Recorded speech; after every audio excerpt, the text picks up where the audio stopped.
លុយឆាប់ទៅ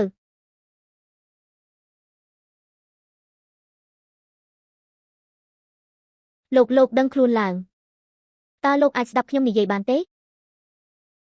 និយាយមែនទែនទៅរបួសដល់ថ្នាក់នេះហើយមុខមាត់នៅតែសង្ហាណាស់ចឹងឯងនៅមិនព្រមទៅជាមួយគេទៀតសង្ហាអាចប្រើធ្វើអីបានដួលនៅកន្លែងរខេកខៈនោះបើមិនមែនជាអ្នកលេងទេក៏ជាមនុស្សអាក្រក់ដែរបើមិនមែនជាអ្នកញៀនល្បែងក៏ជាអ្នកក្រដែរបងស្រីបងកុំធ្វើជាម្ដាយបរិសុទ្ធអីចាំពេលគេដឹងខ្លួនមកគេទាលុយពីបងចាំមើលបងទៅស្ដាយក្រោយឯណាបានហើយបងបញ្ជូនមនុស្សមកដល់មន្ទីរពេទ្យហើយប្រញាប់ទៅ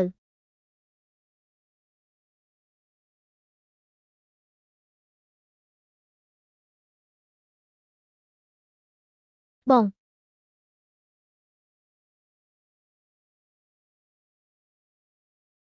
លោកដឹងខ្លួនហើយ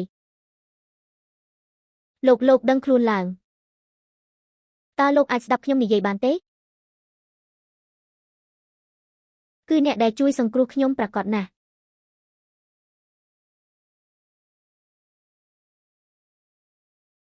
ថ្ងៃនោះមនុស្សច្រើនណាស់ដែលខ្លាចគេទាលុយមានតែខ្ញុំទេដែលព្រមជួយលោកអរគុណខ្ញុំនឹងឲ្យរង្វាន់ដល់អ្នកឈ្មោះអ្វី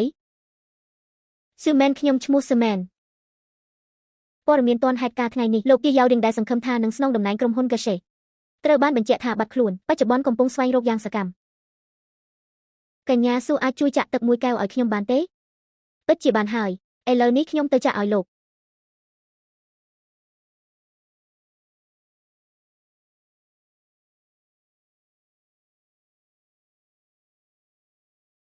អាឡូខ្ញុំនៅមន្ទីរពេទ្យហួរកងមានមនុស្សស្រីម្នាក់បានជួយខ្ញុំអ្នកជួយរៀបចំបន្ទប់ឯកជនមួយឲ្យខ្ញុំសិនមកអូណែអត្តសញ្ញាណមនុស្សម្នាក់នេះពិតជាមិនធម្មតាទេសំណាងល្អដែលខ្ញុំឆ្លាតបានបណ្ដេញស៊ូវ៉ាន់ចេញជាមុនមើលពីទ្រព្យសម្បត្តិរបស់គេយ៉ាងហោចណាស់ក៏រាប់សិបលានដែរខ្ញុំបានក្លាយជាអ្នកមានគុណសង្គ្រោះជីវិតគេហើយបើខ្ញុំឆ្លៀតឱកាសនេះយកឈ្នះចិត្តគេទៀតនោះជីវិតចុងក្រោយរបស់ខ្ញុំមិនមែន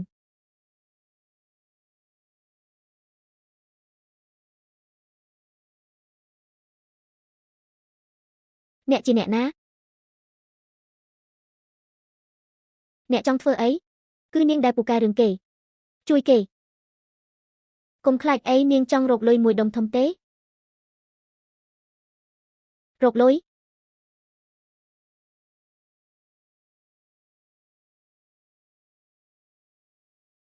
1 លានតាក់របស់នេះចូលក្នុងទឹកឲ្យគេផឹកទៅ1 លាននេះគឺជារបស់នាងហើយ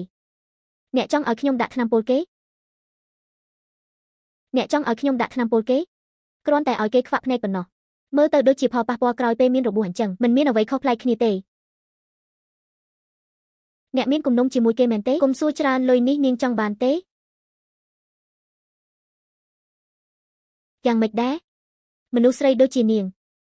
មួយជីវិតក៏រកលុយ1 លានមិនបានដែរ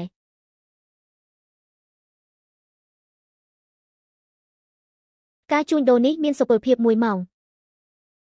បើមិនដូច្នោះទេយ៉ាងម៉េចបើហ៊ានយកលុយហើយមិនធ្វើការផលវិបាកតើនាងអាចទទួលខុសត្រូវរួចទេខ្ញុំរងចាំដំណឹងល្អរបស់នាង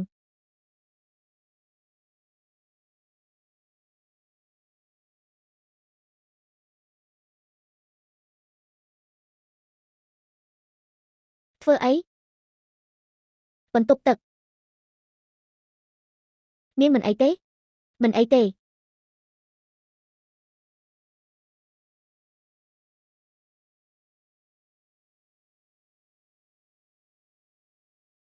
ារជួញដូរតម្លៃ1 លាននេះវាមិនល្អជាងបម្រើប្រុសស្អុយនោះទេ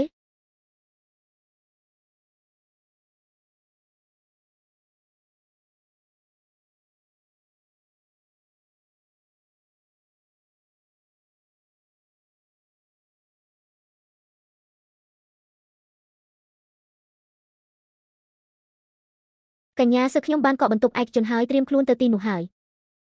បន្ទាប់មកទៀតមិនរំខានដល់ការងាររបស់អ្នកទេចំណែកប្រាក់រង្វាន់ខ្ញុំនឹងរកគេយកទៅឲ្យអ្នកដល់ដៃការជួញដូរនេះមានសុពលភាព1 ម៉ោង លោកក៏អំបញ្ញមិញលោកថាចង់ផឹកទឹកខ្ញុំចាក់ទុកឲ្យត្រជាក់ឲ្យលោកហើយ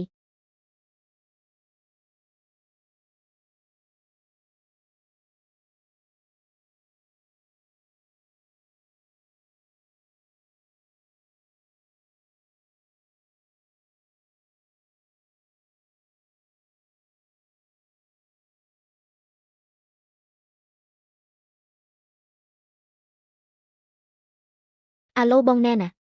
ខ្ញុំមានការត្រូវទៅទីក្រុងផ្សេងកន្លះខែបងកុំប្រាប់ពូរបស់បងម្នាក់នោះពួកយើងជាកូនភ្លោះណា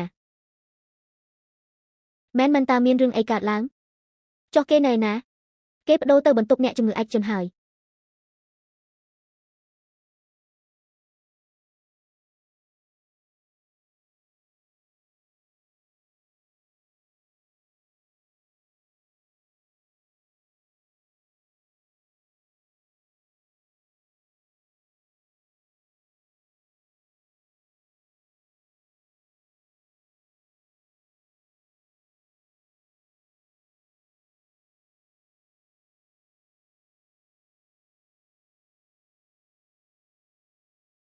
ភ្នែកខ្ញុំលោកគ្រូពេទ្យភ្នែកខ្ញុំណែលោកយ៉ាងម៉េចហើយតើលោកមិនស្រួលភ្នែកមែនទេចេញទៅហៅពេទ្យមកពេទ្យលោកប្រធានកាលោកយ៉ាងម៉េចហើយ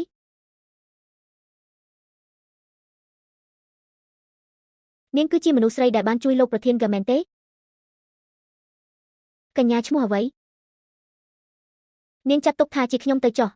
កុំប្រាប់គេថាពួកយើងជាកូនភ្លោះណាខ្ញុំមិនចង់មានបញ្ហាទេស៊ឺមែនអាយុ26ឆ្នាំជាអ្នកស្រុកមិញជាបញ្ចប់ការសិក្សាពីវិទ្យាស្ថានជំនាញសម្លៀកបំពាក់បច្ចុប្បន្នគ្មានការងារធ្វើហេតុអ្វីបានជាអ្នកស៊ើបអង្កេតព័ត៌មានផ្ទាល់ខ្លួនរបស់ខ្ញុំមុនពេលលោកប្រធានក៏ទូរស័ព្ទមកខ្ញុំគឺនៅធម្មតាទេកញ្ញាសើតានាងធ្វើអីដាក់លោកប្រធានក៏របស់យើងណែអ្នកចង់ធ្វើអីណែ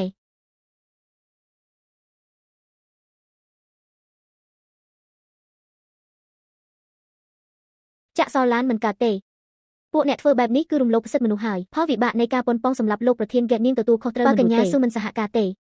គឺមិនត្រឹមតែឆែកឆេរទាំងពាក់អាវនោះទេតើនេះគឺជាអាកប្បកិរិយារបស់លោកប្រធានក៏អ្នកមានគុណសង្គ្រោះជីវិតនោះជំនួយការសង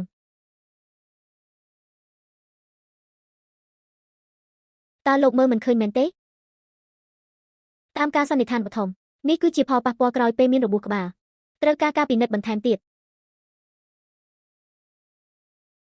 អ្នកឲ្យមែនទេនេះជាផលប៉ះពាល់ក្រោយពេលមានរបួសមិនពាក់ព័ន្ធនឹងខ្ញុំទេតើខ្ញុំអាចទៅបានឬនៅលោកប្រធានកែនាងជាមនុស្សដែលរស់នៅដោយគ្មានទំនាក់ទំនងជាមួយលោក10ឆ្នាំមកនេះកញ្ញាស៊ូតើអាចរំខាននាងជួយមើលថែខ្ញុំបានទេអ្វីទៅ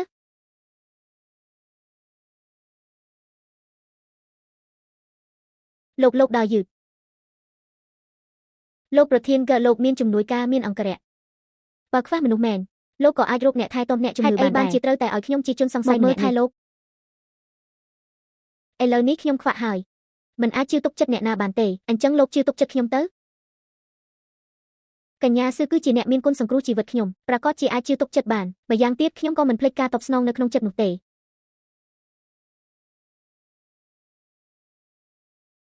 តើលោកពិតជាជឿជាក់លើខ្ញុំមែនឬក៏ចង់បដូរវិធីមួយទៀតដើម្បីឃុំខ្លួនខ្ញុំទេណែបានហើយខ្ញុំនឹងរងចាំលទ្ធផលពិនិត្យចេញមកអាចបញ្ជាក់ពីភាពស្អាតស្អំរបស់ខ្ញុំបានមូលពពានបាត់មិនអាចបើកប្រាក់បានតតែសោះតើឲ្យខ្ញុំទៅរកជនខិលខូចនោះនៅណាលោកប្រធានកាឥឡូវខ្ញុំត្រូវទៅយកលទ្ធផលពិនិត្យសិន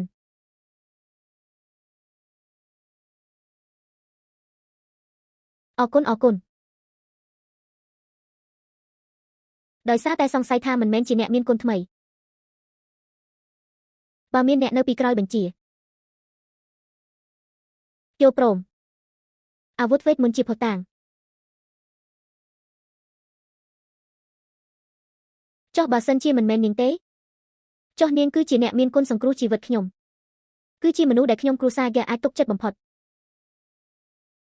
ប៉ុន្តែនេះហាក់ដូចជាផ្សងគ្រោះថ្នាក់បន្តិចហើយតាំងពីខ្ញុំខ្ចីប្រាក់ពីសាធារណជនមកតើមានថ្ងៃណាមួយមិនគ្រោះថ្នាក់ទេ Tớiថ្ងៃនេះបើមិនគេស្លាប់ក៏យើងស្លាប់ដែរ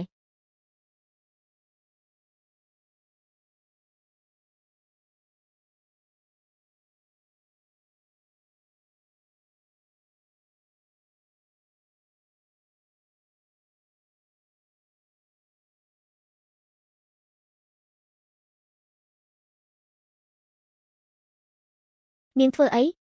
គួរតែជាខ្ញុំទេដែលសួរថាអ្នកចង់ធ្វើអីខ្ញុំគ្រាន់តែចង់ជួយដាក់ខ្នើយនៅទីនេះខ្ញុំគ្មានបំណងអ្វីផ្សេងទេ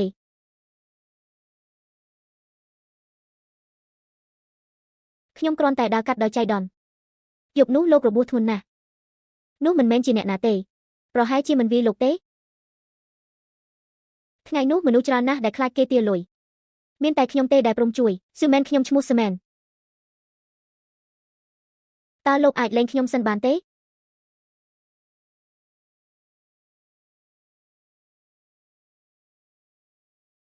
សំឡេងរបស់នាងតើវាដូចជាពេលមុនទេអត់ទេ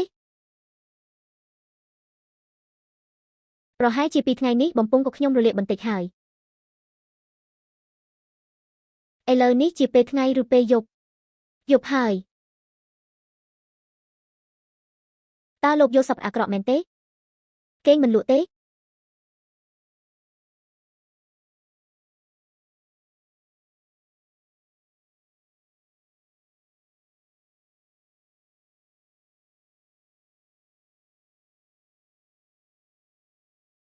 លោកគេងឲ្យលក់ស្រួលចុះខ្ញុំនៅកំដរលោកទីនេះហើយស្ថានភាពរបស់លោកប្រហែលជាមិនងាយស្រួលទេមែនទេ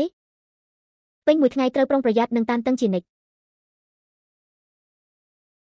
គីយ៉ៅរៀងពិតជាខ្វាក់មែនអញ្ចឹងមិនបាច់ខ្លាចទេគ្រូសាហ្គេនឹងមិនឲ្យមនុស្សខ្វាក់ធ្វើជាមេគ្រូសាទេ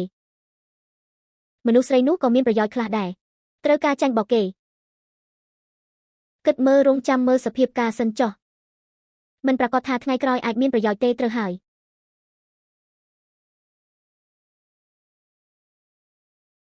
លោកភ្ញាក់ហើយខ្ញុំបានយកអាហារពេលព្រឹកមកឲ្យលោកយកទៅ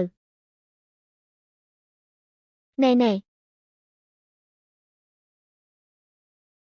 លោកប្រធានក៏ត្រូវជាគោលហើយនៅមានពាក្យអីនិយាយទៀតទេខ្ញុំមិនបានដាក់ថ្នាំពុលទេបើអ្នកមិនជឿខ្ញុំទេអ្នកអាចឆែកកាមេរ៉ាសុវត្ថិភាពឬប្តឹងប៉ូលីសក៏បានកាមេរ៉ាសុវត្ថិភាព3ខែនៅមន្ទីរពេទ្យបាត់អស់ហើយនិយាយទៅតើអ្នកណាជាអ្នកបញ្ជានាងខ្ញុំមិនដឹងសោះថាអ្នកកំពុងនិយាយរឿងអ្វីទេអ្នកលែងខ្ញុំទៅជំនួយការសងចាត់ការ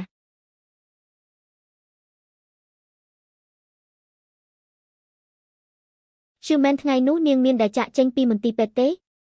ឬក៏បានជួបមនុស្សគួរឲ្យសង្ស័យណាទេអត់ទេឬមួយក៏ជាមែនទេមិនអាចទេមែនមានហេតុផលអ្វីទៅដាក់ថ្នាំពុលគេទោះយ៉ាងណាក៏ខ្ញុំមិនខ្លាចការស៊ើបអង្កេតដែរពួកអ្នកប្តឹងប៉ូលីសទៅទីនេះលែងមានសុវត្ថិភាពទៀតហើយអញ្ចឹងគេមានវិធីឲ្យគេសារភាពទេ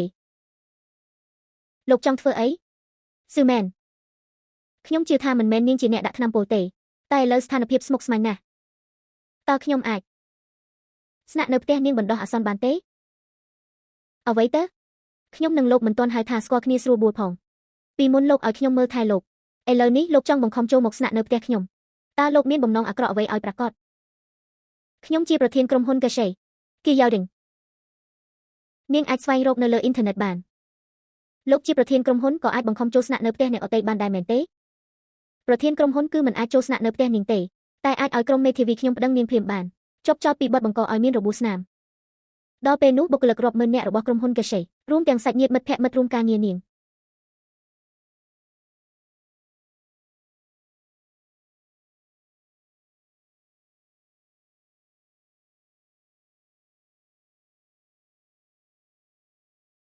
យល់ព្រមឥឡូវនេះខ្ញុំទៅរកគ្រូពេទ្យដើម្បីចុះហត្ថលេខា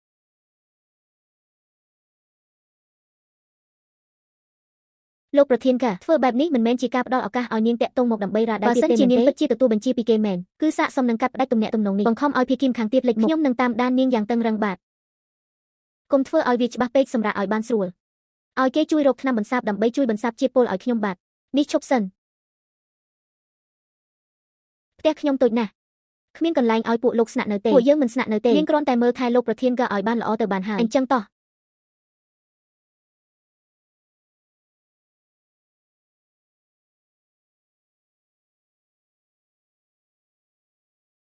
កុំបារម្ភលោកប្រធានក៏ខ្លាចជាបែបនេះទៅហើយខ្ញុំមិនអាចធ្វើឲ្យនាងបានទេសូមជូនពរអ្នកទាំងពីររស់នៅជាមួយគ្នាដោយក្តីសុខអញ្ចឹងតោះណែ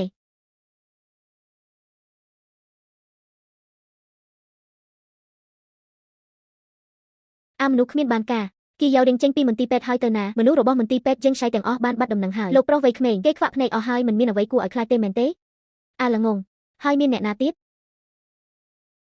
តើខ្ញុំអាចធ្វើជាមេគ្រួសារបានដោយរបៀបណាលោកប្រុសវ័យក្មេងខ្ញុំដឹងខុសហើយនាំមនុស្សទៅរកគេឥឡូវនេះឈប់សិន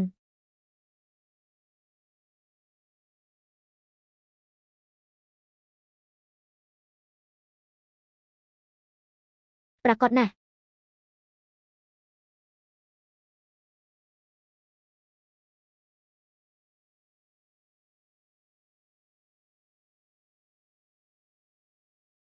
លោកមានម្ហូបអ្វីដែលលោកចូលចិត្តទេឬក៏មានម្ហូបអ្វីដែលលោកមិនចង់ញ៉ាំទេ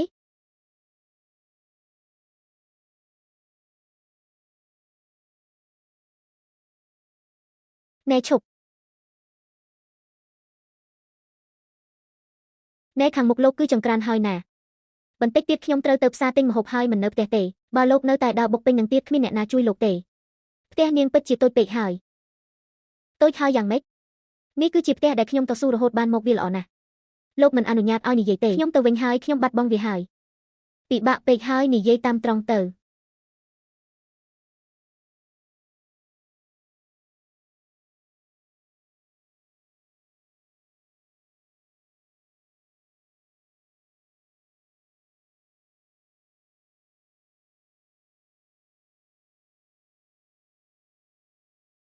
លោកដឹងទេ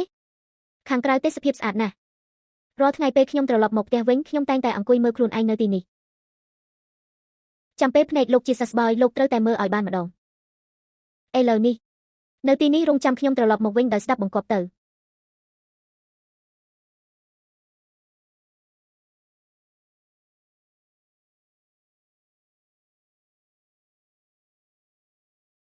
ពានោះបោកប្រាស់ខ្ញុំហើយនៅចង់តាមសម្លាប់ខ្ញុំទៀតគ្មានលុយ1 សេនជាប់ខ្លួនតើខ្ញុំរត់គេចខ្លួនយ៉ាងម៉េចទៅ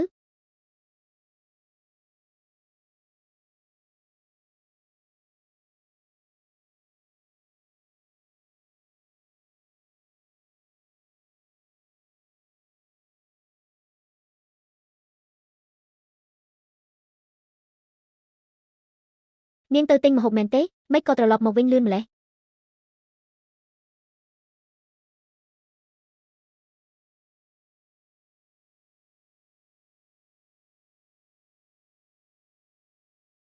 អំបញ្ញមិញខ្ញុំភ្លេចយកថង់យូរទៅត្រូវហើយចាំផ្ទះដៃអបអរគេផង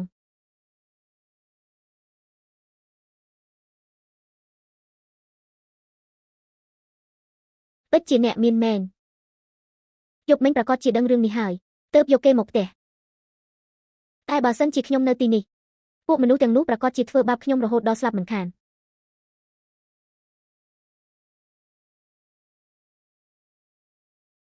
សំណាងល្អដែលស៊ូវ៉ាន់មានទម្លាប់ទុកសាច់ប្រាក់លេខសម្ងាត់ប្រកាសជាមិនបានបដូរទេហេតុអីលោកនៅទីនេះហេតុអីនាងមករកថង់យូនៅក្នុងបន្ទប់ដេកទៅវិញ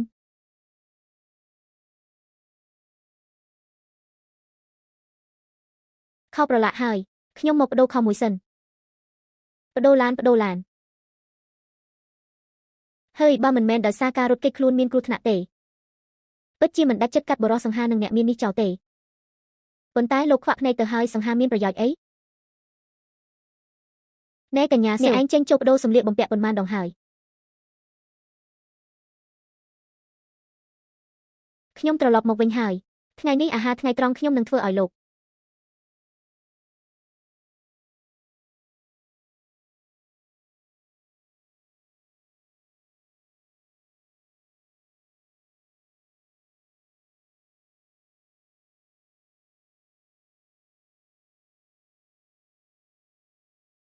កុំបារម្ភអីខ្ញុំ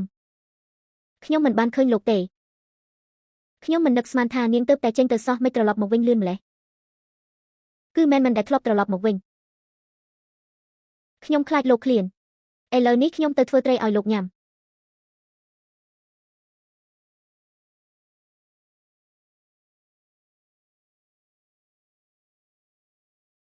ម្ហូបឆ្អិនអស់ហើយអាចញ៉ាំបានហើយ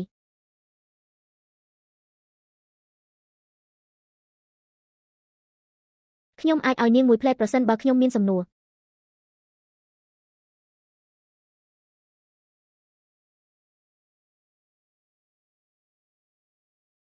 មិនយកទេ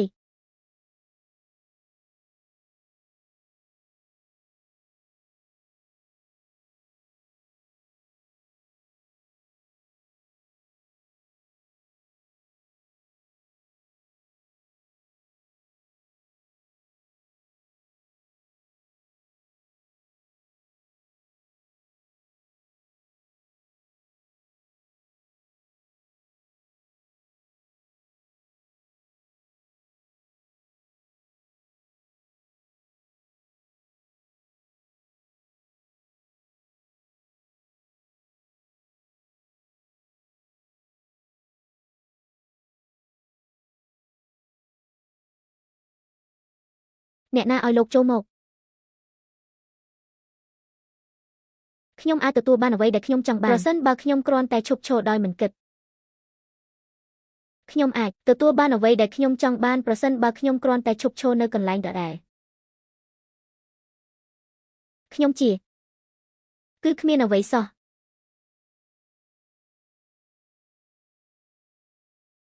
ចូលចិត្តទេ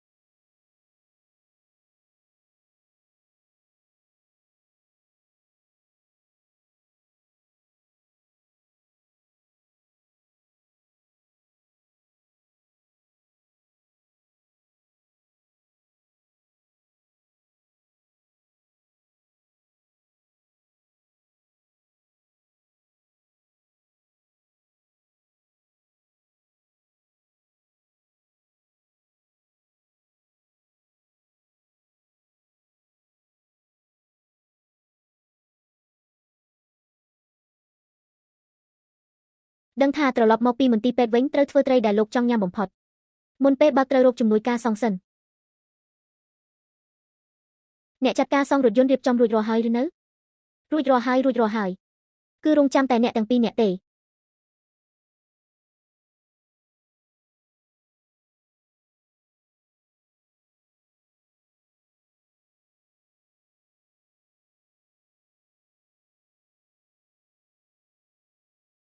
អាឡូទីបំផុតនាងព្រមលើកទូរស័ព្ទហើយខ្ញុំសួរនាងតើលុយក្នុងផ្ទះគឺនាងជាអ្នកយកទៅមែនទេនាងទៅណាទៀតហើយបងកុំទូរស័ព្ទមកខ្ញុំទៀតថ្ងៃនោះនៅមន្ទីរពេទ្យតើមានរឿងអ្វីកើតឡើងឲ្យប្រាកដនាងមានបានគឺនាងជាអ្នករាយការណ៍ព័ត៌មានមែនទេតើនាងកំពុងនិយាយអ្វីនិយាយផ្ដេសផ្ដាសមន្ទីរពេទ្យនេះតឹងរឹងណាស់តើព័ត៌មានរបស់លោកប្រធានក៏អាចលេចធ្លាយបានយ៉ាងម៉េចទូរស័ព្ទឲ្យអ្នកណាខ្ញុំមិនបានធ្វើទេលោកស៊ើបមើលទៅនឹងដឹងហើយលែងលោកកំពុងធ្វើអីណែបងណែណាធូស្រាលទេលែង22លោកស្គាល់គេបងប្រុសយ៉ាងម៉េចហើយគេគឺជាបងប្រុសនាងអ្នកទាំងពីរអំបញ្ញមិញកំពុងឆ្លោះគ្នាពីរឿងអ្វីលោកប្រធានក៏ព័ត៌មានតាក់ទងនឹងដំណើររបស់អ្នកត្រូវបានលេចធ្លាយហើយបង្កប់មនុស្សជាច្រើនពេលខ្ញុំចូលមកនាងកំពុងនិយាយទូរស័ព្ទដោយលួចលាក់លើកឡើងពីមន្ទីរពេទ្យអ្វីអញ្ចឹងប្រាកដជានាងជាអ្នករាយការណ៍ព័ត៌មានហើយសង្ស័យថាថ្នាំពុលនោះច្បាស់ជានាងជាអ្នកដាក់ទេមិនបានធ្វើទេខ្ញុំនិងបងអែនណាពេលធ្វើការស្ម័គ្រចិត្តនៅទ្វីបអាហ្វ្រិកគេដើម្បីជួយសង្គ្រោះក្មេងក៏ឆ្លងជំងឺរហូតដល់សន្លប់គេមិនអាចធ្វើរឿងដាក់ថ្នាំពុលបែបនេះបានទេ Ashel ទ្រព្យសម្បត្តិតាក់ទាញចិត្តមនុស្សបើជំនួយការសងនិងលោកប្រធានក៏តែងតែសង្ស័យខ្ញុំជានិច្ចអញ្ចឹងខ្ញុំទៅចេញហើយក៏សុំកុំឲ្យលោកបន្តស្នាក់នៅទីនេះទៀតដែររកឃើញផូស្តាំងហើយចាំប្តឹងប៉ូលីសចាប់ខ្ញុំចុះ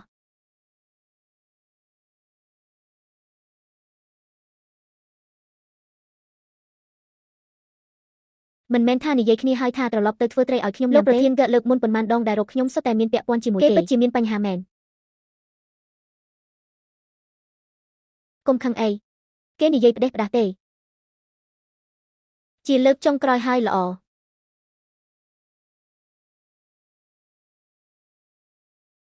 មិនយល់ទេគឺចាញ់បោកសម្រស់ហើយបានហើយសងចាស់ពេលលោកស្គាល់គេច្បាស់ហើយលោកនឹងដឹងថាគេជាមនុស្សល្អប៉ុណ្ណាហើយអ្នកសាកមើលបន្តិចទៅណា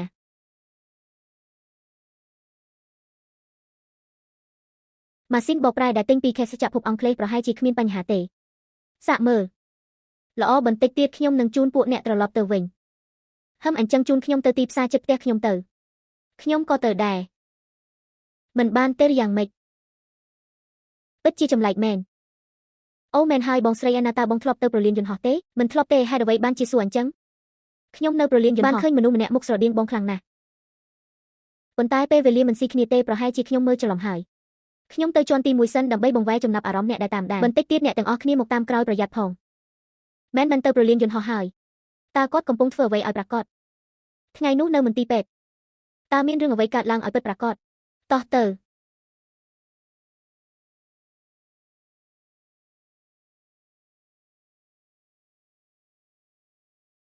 ហេងសុងពួកយើងបានមកដល់ចំណតឡានក្រំដីហើយឯងបង្វែរចំណាប់អារម្មណ៍មនុស្សនៅជាន់ទី1រួចហើយមកទីនេះមក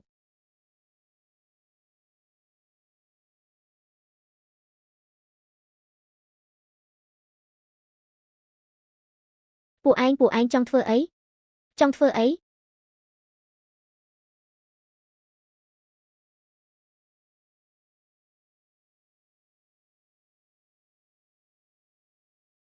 កុំឈប់អ្នកណាបញ្ជាឲ្យឯងមកកុំនិយាយច្រើនឯងមិនមែនខ្វាក់ទេឯងធ្វើពុតទេតើឆាប់បើកសោទៅមានគេជួលពួកឯងឲ្យមកចាត់ការខ្ញុំមែនទេខ្ញុំមិនចង់ទេជួយផង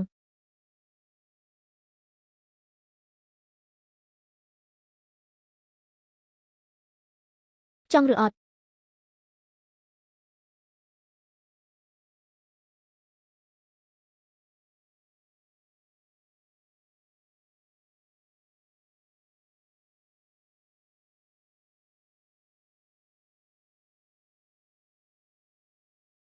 ខេងសុងពួកអ្នក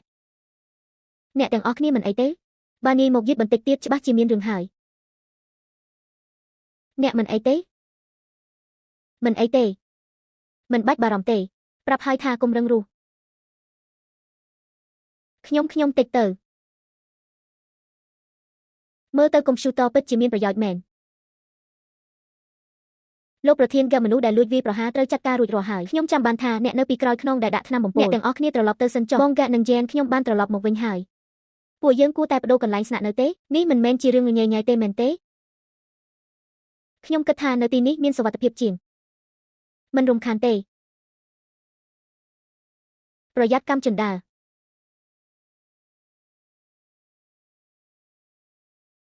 ដល់ហើយកន្សែងខ្ញុំដាក់នៅខាងស្ដាំដៃអ្នកហើយពេលអ្នកងូតទឹកកុំឲ្យប៉ះទឹកឲ្យសោះពេលអ្នកងូតទឹករួចខ្ញុំនឹងជួយលេបថ្នាំនៅក្នុងឲ្យ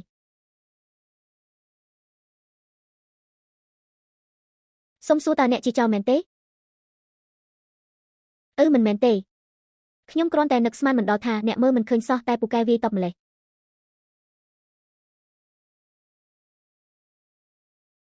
បានហើយអ្នកឆាប់ងូតទឹកទៅខ្ញុំចេញទៅក្រៅសិនហើយ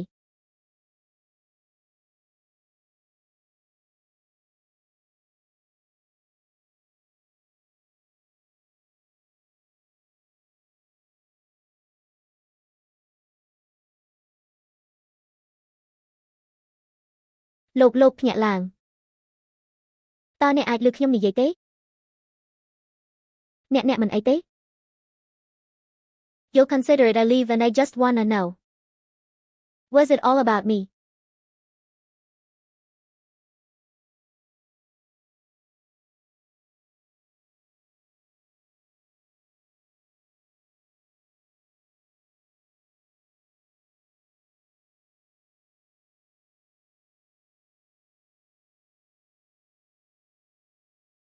ខេងសុងខលមកអ្នកហៅខ្ញុំថាប្អូនប្រុសតែខេងសុងហៅខ្ញុំថាលោកកែតើវាមើលទៅចាស់ទុំពេកទេអញ្ចឹងគួរហៅអ្នកថាអ្វីហៅខ្ញុំថាយ៉ាវឌិងយ៉ាវឌិង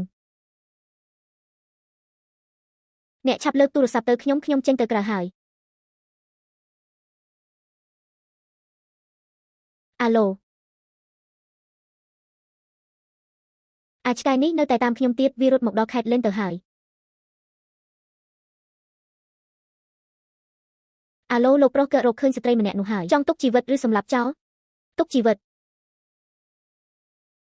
មនុស្សយប់នេះជារបស់លោកយាយយ៉ាវប៉ុន្តែអ្នកដែលដាក់ថ្នាំបំពុលគឺហ្គេហ្សេរុយឆ្លៀតឱកាសដែលហ្គេហ្សេរុយគិតថាខ្ញុំខ្វាក់ខ្ញុំនឹងជីកកាយកម្លាំងដែលគាត់លាក់ទុកមកលោកយាយយ៉ាវនិងម្ចាស់ពាក្យហ៊ុនដែលឆ្លៀតឱកាសកេងចំណេញទាំងនោះត្រូវតែប្រយ័ត្នឲ្យល្អ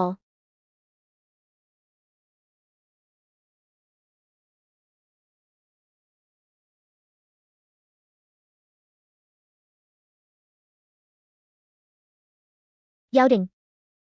អ្នកញ៉ាំផ្លែឈើបន្តិចទៅ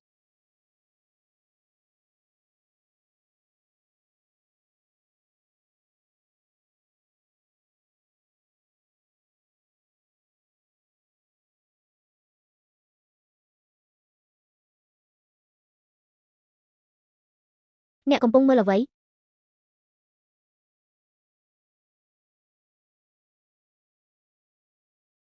អ្នកអាចមើលឃើញហើយឬមិនអាចទេកុហកអ្នកអាចមើលឃើញហើយមែនទេប្រសិនបើខ្ញុំនៅតែមើលមិនឃើញជារៀងរហូតតើអ្នកនឹងស្អប់ខ្ពើមខ្ញុំទេមិនទេព្រោះអ្នកបានបើកប្រាក់ខែឲ្យខ្ញុំហើយតើចុះបើខ្ញុំអាចមើលឃើញអ្នក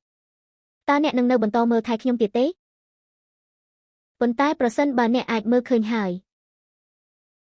តើខ្ញុំមានហេតុផលអ្វីដើម្បីបន្តមើលថែអ្នកទៀតទៅតើអ្នកនឹងមិនចង់ឲ្យខ្ញុំរកហេតុផលដើម្បីស្ម័គ្រចិត្តនៅក្បែរអ្នកទេ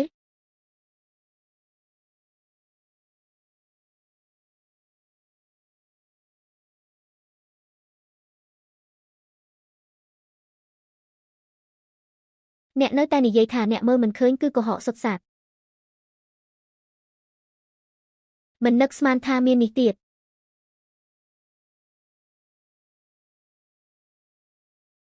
តើអ្នកដែលគាត់ចង់នៅក្បែរគឺមែនមិន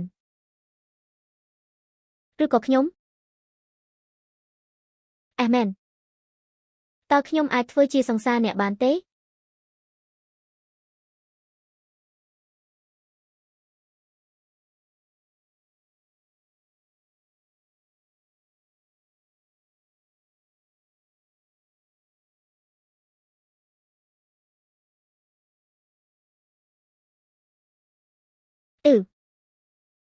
មិនព្រមទទួលយកខ្ញុំទេយ៉ាវឌីងតើអ្វីដែលអ្នកចូលចិត្តគឺជាផ្ទៃមុខរបស់ខ្ញុំនេះមែនទេខ្ញុំមានន័យថាប្រសិនបើខ្ញុំមិនមែនជាស៊ូមែនខ្ញុំគឺជាមនុស្សម្នាក់ផ្សេងទៀតកំពុងគិតអ្វីហ្នឹងខ្ញុំទទួលស្គាល់ថាអ្នកពិតជាស្រស់ស្អាតខ្លាំងណាស់ប៉ុន្តែពេលដែលខ្ញុំត្រូវបានអ្នកនាំមកផ្ទះហើយលួចស្រឡាញ់អ្នកដោយមិនដឹងខ្លួននោះខ្ញុំនៅតែជាមនុស្សខ្វាក់ម្នាក់នៅឡើយទេទោះបីជាយ៉ាងណាក៏ដោយអ្នកគឺនៅតែជាអ្នក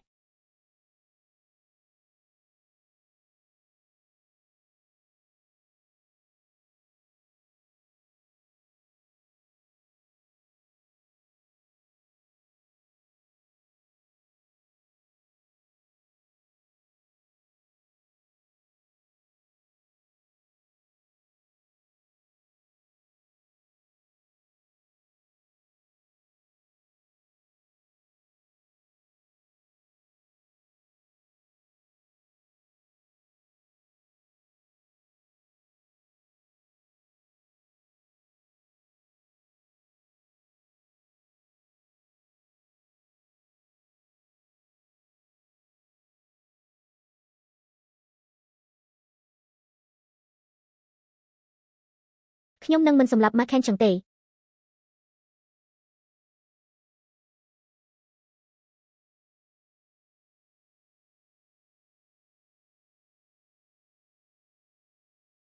ចង់ចាប់មនុស្សស្រីម្នាក់ក៏ចាប់មិនបានដែរឬរកឃើញកន្លែងលាក់ខ្លួនរបស់ស្ត្រីម្នាក់នោះហើយលើកនេះច្បាស់ជាមិនខុសទេតើគេយករីងនៅឯណាឲ្យប្រាកដស្ត្រីម្នាក់នោះមើលទៅដូចជានៅម្នាក់ឯងទេនាងច្បាស់ជាត្រូវបានគេយករីងរកឃើញហើយបើសិនជាត្រូវគេយករីងចាប់បានរឿងដែលខ្ញុំដាក់ថ្នាំបំពុលច្បាស់ជាបែកការមិនខានដល់ពេលនោះមនុស្សគ្រប់គ្នានឹងដឹងអស់ហើយគាត់បានខ្វាក់បាត់ទៅហើយប្រហែលជាមិនអាចធ្វើជាមេគ្រួសារបានទៀតទេឯងនិយាយឈួតអី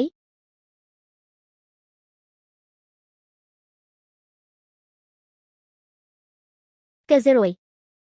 អ្នកនៅតែខ្លាចគេទៀតឬអញ្ចឹងប្រហែលជាធ្វើឲ្យអ្នកខកចិត្តហើយអ្នកភ្នែករបស់អ្នកមិនអីទេបងប្រុស អ្នកខំប្រឹងរកគ្រប់មធ្យោបាយដើម្បីតាមរកបងប្រុសខ្ញុំពេលនេះខ្ញុំមកដល់ទីនេះដោយខ្លួនឯងហើយហាហាហាបងប្រុសតើបងកំពុងនិយាយលេងទេកេសេរុយអ្នកបង្កើតគ្រោះថ្នាក់ចរាចរណ៍រួចហើយក៏ដាក់ថ្នាំបំពុលខ្ញុំប្រសិនបើរឿងទាំងនេះត្រូវលាតត្រដាងតើអ្នកនៅអាចរស់នៅបានស្រួលទៀតទេបងប្រុសអាហារអាចញ៉ាំផ្ដេសផ្ដាស់បានតែសម្ដីមិនអាចនិយាយផ្ដេសផ្ដាស់ទេរឿងគ្រប់យ៉ាងសុទ្ធតែត្រូវការពាស់ស្តាង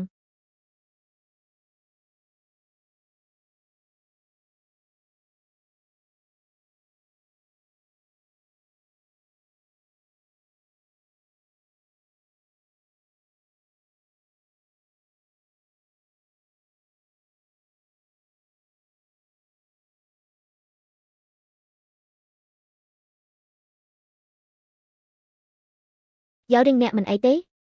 តែអ្នករងរបួសហើយហេតុអ្វីបានជាហូរឈាមច្រើនម្លេះឈឺឬអត់មិនអីទេគ្រាន់តែជារបួសតូចតាចប៉ុណ្ណោះនៅថារបួសតូចតាចទៀតមកតាមខ្ញុំបងប្រុសខ្ញុំមិនរំខានអ្នកទាំងពីរទេណែចង់ទៅណាមេស្រីខូចឯងចាំមើលទៅស្អីគេឆាប់ដើរទៅតើអ្នកស្គាល់គេទេមិនស្គាល់ទេយ៉ាវឌីងដៃរបស់អ្នក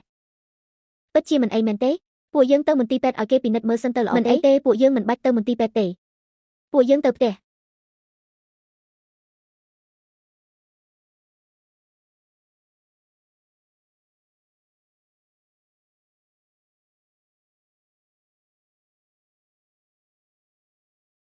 យ៉ាវឌីងរបួសរបស់អ្នកនេះ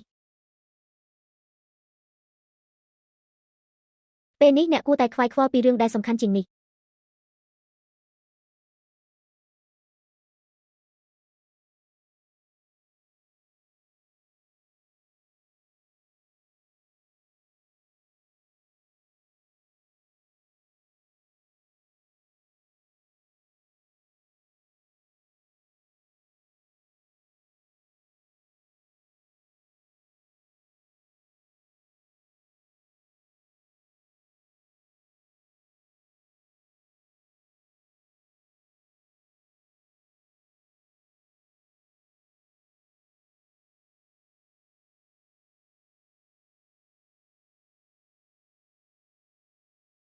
មែន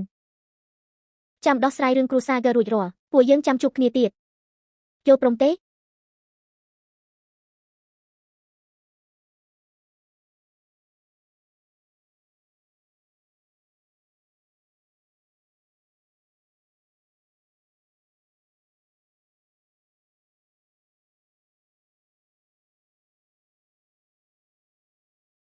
មែនបងស្រឡាញ់អូនអូនក៏ស្រឡាញ់បងដែរត្រូវតែសារភាពជាមួយយ៉ាវឌីងខ្ញុំមិនមែនជាស៊ឺមែនទេគឺឈឺវ៉ន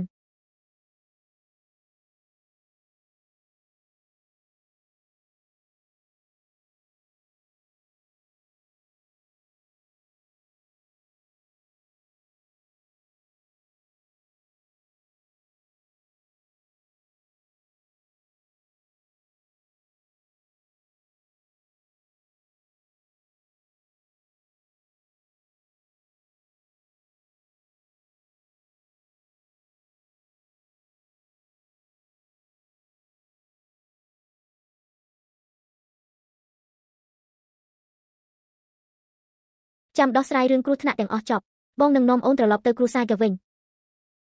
ចាស់ចាំដល់យប់ពេលបងត្រឡប់មកវិញអូនក៏មានរឿងចង់ប្រាប់បងដែរ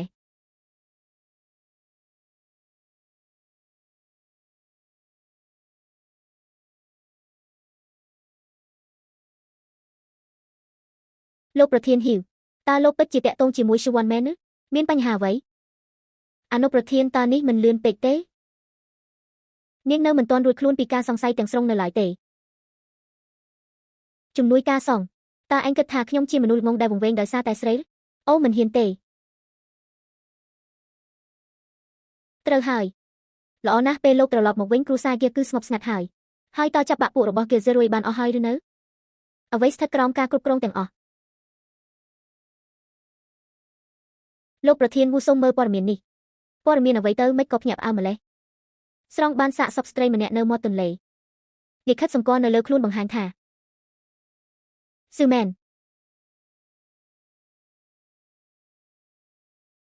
ស្រង់បានសាកសពស្ត្រីម្នាក់នៅមាត់ទន្លេ Change និយាយខិតសម្គាល់នៅលើខ្លួនបង្ហាញថាស៊ឺមែន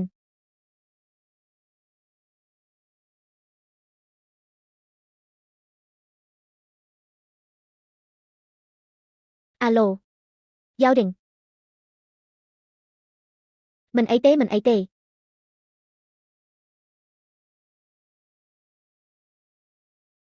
បានហើយអ្នកមើលចុះបងស្រីអេណាមិនមែនកំពុងតែនៅផ្ទះសុខសប្បាយទេឬអីប្រកាសជាមនុស្សឈ្មោះដូចគ្នាហើយប្រហែលជាមិនមែនទេ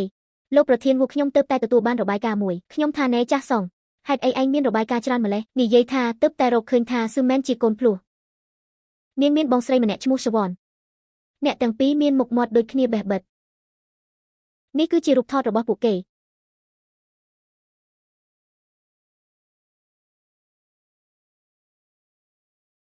គឺអ្នកជាអ្នកជួយសង្គ្រោះខ្ញុំមែនទេពិតប្រាកដណាស់នឹងសងគុណអ្នកវិញតើអ្នកឈ្មោះអ្វីស៊ឺមែនខ្ញុំឈ្មោះស៊ឺមែន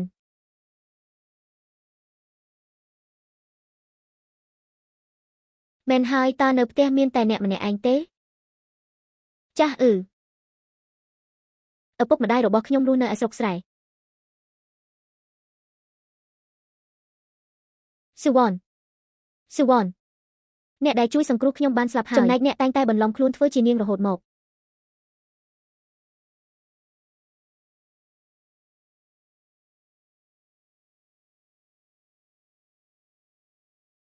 អ្នកត្រឡប់មកវិញហើយ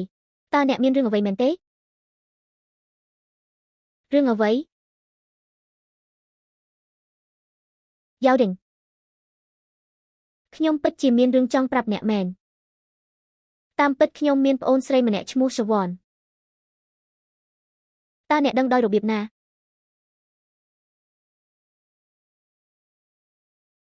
ថ្ងៃនេះមានព័ត៌មានមួយគេស្រង់បានសាកសពស្ត្រីម្នាក់នៅមាត់ទន្លេឈ្មោះរបស់នាងគឺស៊ឺមែនអីគេមែនមិននាងខ្ញុំឮថាអ្នកឈ្មោះស៊ឺមែនចុះអ្នកដែលស្លាប់នោះជាអ្នកណាមែននាងគឺជាប្អូនស្រីរបស់ខ្ញុំយ៉ាវឌីងរឿងនេះថ្ងៃក្រោយខ្ញុំនឹងពន្យល់ប្រាប់អ្នកឥឡូវនេះខ្ញុំចង់ទៅជួបមែនតើអ្នកអាចនាំខ្ញុំទៅជួបនាងបានទេប្រាប់ខ្ញុំជាមុនសិនហេតុអ្វីបានជាអ្នកបន្លំខ្លួនធ្វើជាស៊ឺមែនតើអ្នកចង់បំភ្លេចអ្នកណាឲ្យប្រាកដសូមទោសផងយ៉ាវឌីងខ្ញុំមិនមែនតាំងចិត្តចង់កុហកអ្នកទេគឺមែននាងជាអ្នកប្រាប់នាងបានស្លាប់បាត់ទៅហើយអ្នកនៅតែទម្លាក់កំហុសទៅលើនាងទៀតគឺមែននាងប្រាប់នាងស្លាប់បាត់ទៅហើយអ្នកនៅតែទម្លាក់កំហុសទៅលើនាងទៀតឬក៏តាមពិតទៅតើអ្នកនិយាយអ្វីពេលខ្ញុំភ្ញាក់ឡើងនោះអ្នកដែលខ្ញុំឃើញនោះគឺជាអ្នកណាឲ្យប្រាកដអ្នកបន្លំខ្លួនលាក់ខ្លួននៅក្បែរខ្ញុំធ្វើជាមនុស្សម្នាក់ទៀតដើម្បីចូលមកក្បែរខ្ញុំមួយជំហានម្ដងណែចង់ទៅណាទៅតើអ្នកស្គាល់គេទេមិនស្គាល់ទេអីចឹងតាំងពីដំបូងអ្នកត្រូវបានកើសរួយទិញទឹកថ្នាំបំពោខ្ញុំហើយបញ្ឆោតខ្ញុំឲ្យវល់វល់ខ្ញុំមិនស្គាល់គេទេខ្ញុំមិនបានដាក់ថ្នាំបំពោអ្នកទេយ៉ាវឌីងអ្នកដែលជួយអ្នកពិតជាខ្ញុំមែនតើអ្នកឲ្យខ្ញុំជឿអ្នកដោយរបៀបណាមិនក៏អ្នកអាចធ្វើបែបនេះចំពោះប្អូនស្រីខ្លួនឯងតើអ្នកនៅចង់គេចចេញពីខ្ញុំទៀតទេហេតុអ្វីបានជាអ្នកអាចគិតពីខ្ញុំបែបនេះ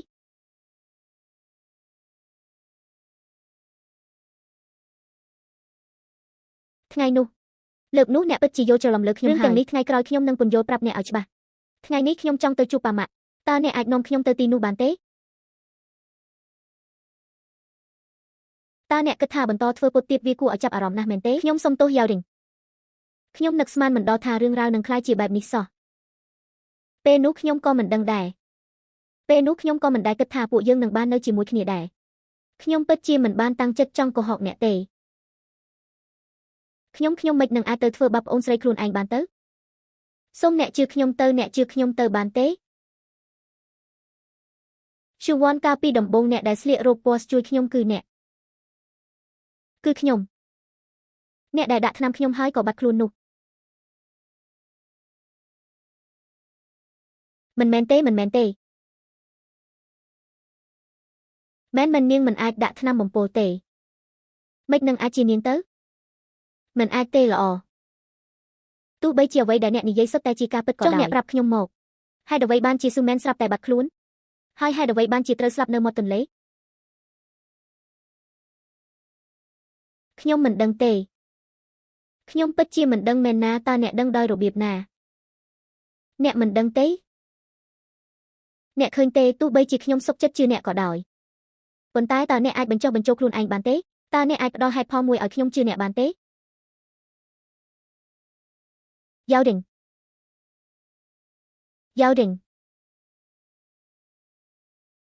ក្រៅពីរឿងដែលខ្ញុំជាមែនមិនដែលខ្ញុំបានកុហកអ្នក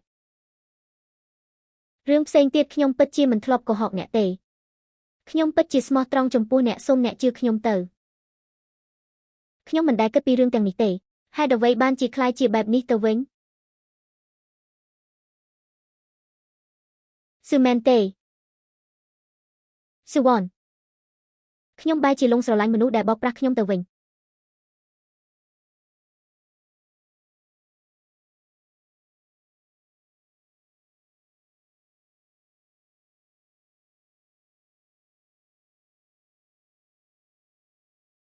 ម៉ាក់អាយ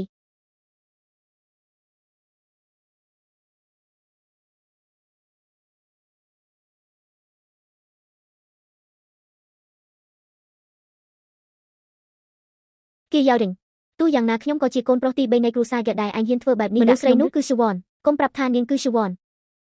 អូអ្នកចង់និយាយពីមនុស្សស្រីដែលនៅក្បែរខ្ញុំនោះមែនទេមិនក៏អញ្ចឹងស៊ឺវ៉នតើពួកអ្នកមានទំនាក់ទំនងអ្វីនឹងគ្នាអ្នកមិនមែនបានទីត្រូវអស់ហើយទេខ្ញុំឲ្យលុយនាង1 លានដើម្បីឲ្យនាងដាក់ថ្នាំបំពុលអ្នកហើយមិនទៀតបន្ទាប់មកអ្នកក៏ខ្វាក់ទៅហា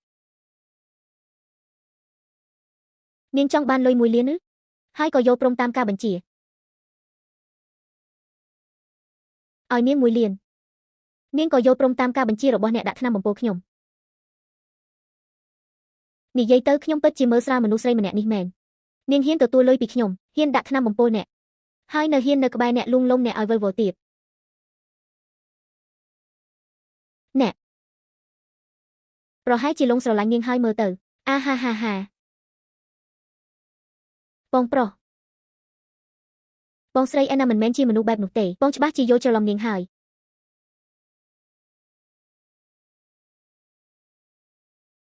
អ្នកនិយាយត្រូវនាងមិនដែលរួចផុតពីការសង្ស័យម្ដងណាឡើយគឺខ្ញុំតាំងខ្លួនឯងត្រូវជឿជាក់លើនាងទាំងងឹតងល់គ្មានកំហុសនាងមានចិត្តល្អពិតជាគួរឲ្យអស់សំណើចណាស់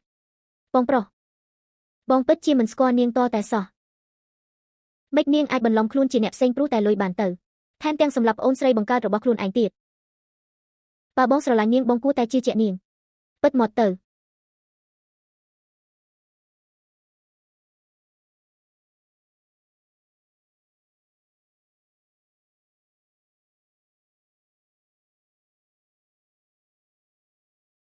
អាឡូម៉ាក់លុយខ្ញុំវេឲ្យម៉ាក់រួចហើយម៉ាក់និងប៉ាអ្នកទាំងពីរអ្នកវេលុយឲ្យអ្នកណាវេលឲ្យប៉ាម៉ាក់ខ្ញុំតើវាជាលុយ1 លានដែលដាក់ថ្នាំខ្ញុំមែនទេស៊ឺវ៉នបើចង់បានលុយប្រាប់ខ្ញុំមកតើគេយកដេញខ្ញុំនៅក្នុងកែវភ្នែកអ្នកថោកទាបបែបនេះមែនទេស្អីលុយ1 លានអ្វីទៅអ្នកនិយាយពីអ្វីនៅតែធ្វើពុតទៀត0បានសារភាពអស់ហើយតើខ្ញុំគួរសរសើរអ្នកដែលសម្ដែងបានល្អឥតខ្ចោះឬក៏ថ្នាក់ដែលគ្មានអ្នកណាអាចប្រៀបបានខ្ញុំមិនដឹងទេខ្ញុំពិតជាមិនដឹងមែនណាមកដល់ថ្នាក់នេះហើយកុំសម្ដែងទៀតអីចង់បានលុយខ្ញុំឲ្យអ្នក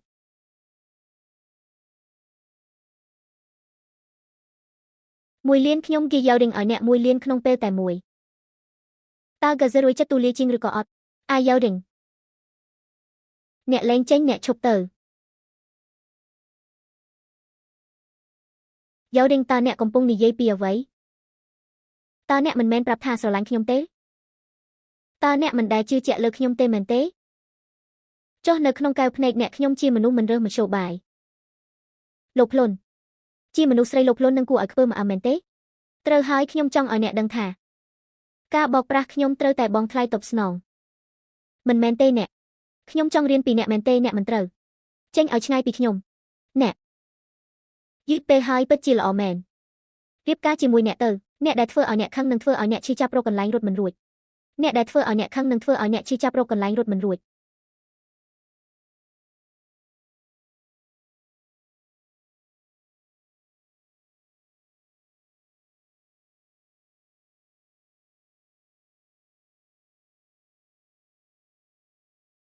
Bring. You fight to go. Bring down your mind you love.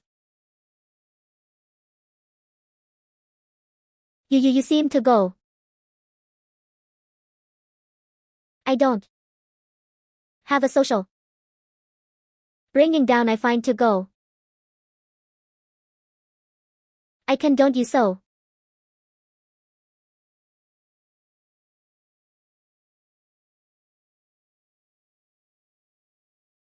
ពួកអាចឆ្កែទាំងនោះចាត់ទុកថាដកថយហើយសំណាងហើយដែលខ្ញុំឆ្លាតនឹកឃើញវិធីធ្វើពុតជាស្លាប់ហាហា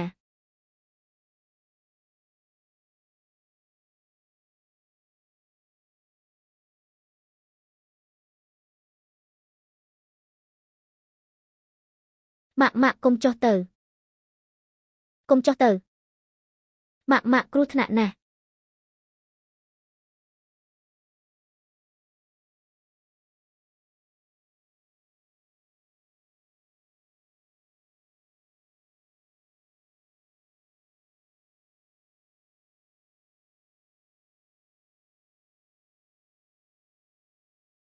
You do. យោឌីងហេតុអ្វីបានជាអ្នកមិនព្រមជឿខ្ញុំ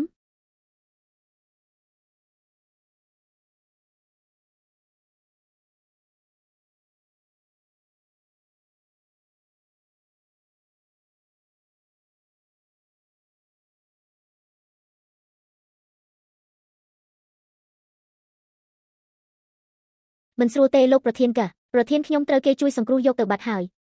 ឯងនិយាយថាម៉េចអបអសាទរអ្នកមានផ្ទៃពោះបាន3សប្តាហ៍កន្លះហើយ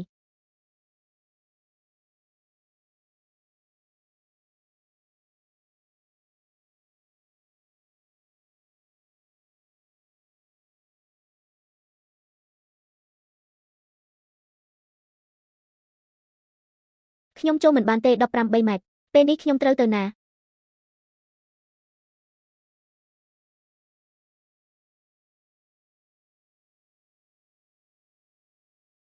បរិះម្នាក់នោះពេលនោះមិនបានសង្ស័យខ្ញុំទេគាត់មិនបានគិតតតែសោះថាខ្ញុំជាអ្នកបំភ័យឲ្យស្លាប់ដល់ពេលត្រូវត្រឡប់ទៅរកបងស្រីវិញហើយមិនអាចឲ្យនាងរស់នៅសុខស្រួលជាមួយបរិះនោះទេឯខ្ញុំជាមនុស្សល្អបែរជាត្រូវមកមើលប្អូនស្រីសុំទានឬអី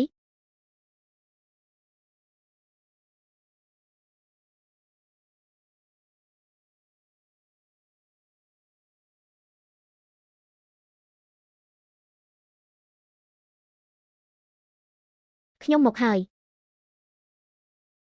គឺអ្នកជាអ្នកជួយហ្គឺហ្សេរុយមែនទេអ្នកទៅជួបគេហើយមែនទេ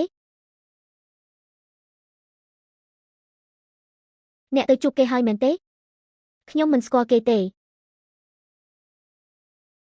តើអ្នកនឹងគេមានទំនាក់ទំនងអ្វីឲ្យប្រាកដប្រញាប់ប្រញ័រទៅជាមួយគេម្លេះចុះត្រឡប់មកវិញធ្វើអ្វីស៊ូវ៉នហេតុអ្វីបានជាអ្នកអាចធ្វើបែបនេះដាក់ខ្ញុំលោកប្រធានក៏ផ្ដល់ផលប្រយោជន៍អ្វីខ្លះដល់អ្នកលេងសើចនឹងខ្ញុំបែបនេះ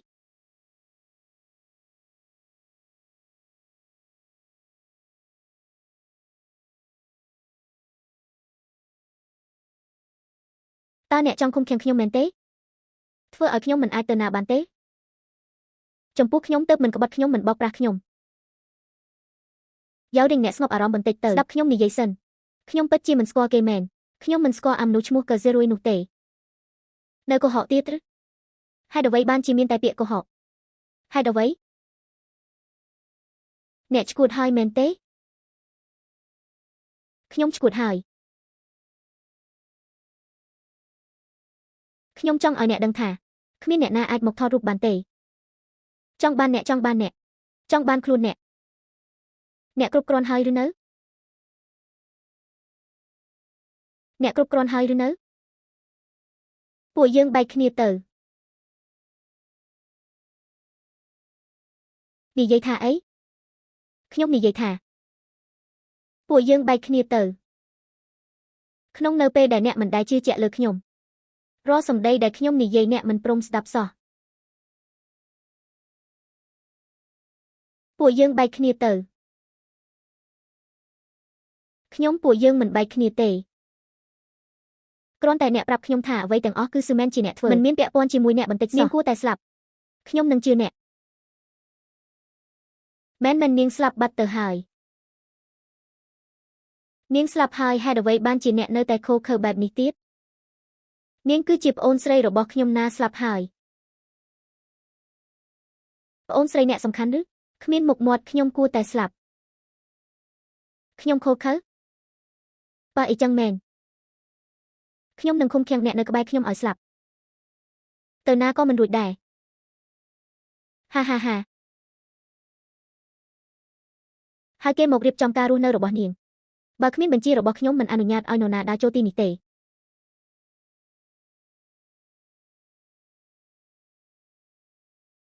ខ្ញុំយ៉ាវរឹងអ្នកបើកទ្វារមកអ្នកលែងខ្ញុំទៅអ្នកមិនអាចធ្វើបែបនេះដាក់ខ្ញុំទេយ៉ាវរឹង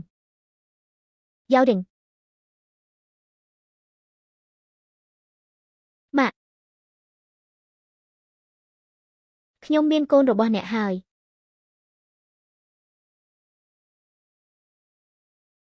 កូនសម្លាញ់តើម៉ាក់គួរធ្វើយ៉ាងណាម៉ាក់ធ្វើឲ្យខ្លួនឯងខូចការអស់ហើយ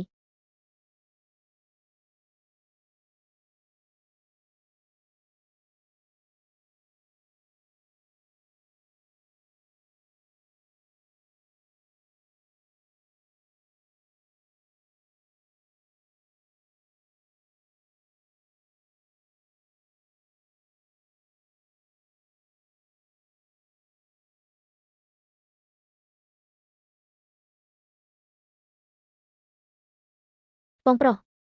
បងមិនគួរធ្វើបែបនេះដាក់ឈ្វ័នទេមិនបាច់ឯងខ្វល់ទេនាងរស់នៅសុខស្រួលណាស់តែនាងមិនមែនជាចំណាប់ខ្មាំងរបស់បងទេបងនឹងស្ដាយក្រោយឯងឈប់ហៅនាងថាបងថ្លៃតាំងពីពេលណា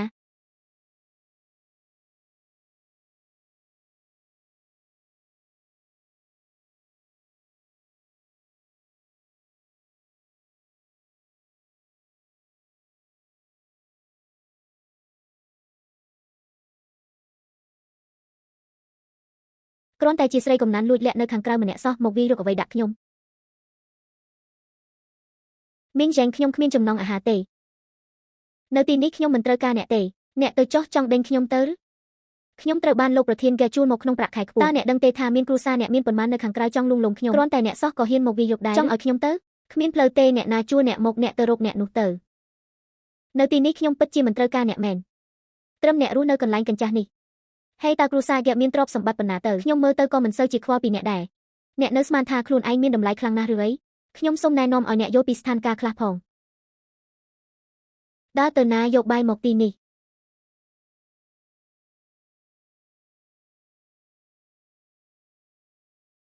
មីងយ៉ាងថ្ងៃនេះបើសិនជាអ្នកមិនទៅទេខ្ញុំជាអ្នកទៅហើយទ្វារនៅទីនោះអ្នកសាកបើកមើលទៅខ្ញុំអាចចេញបានគ្រប់ពេលចំណែកឯអ្នកវិញចេញរួចទេ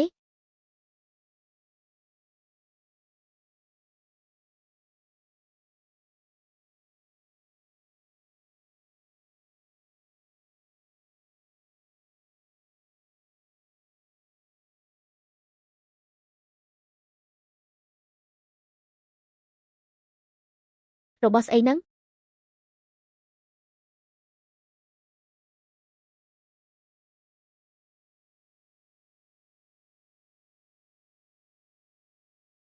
មិនដែរអាយ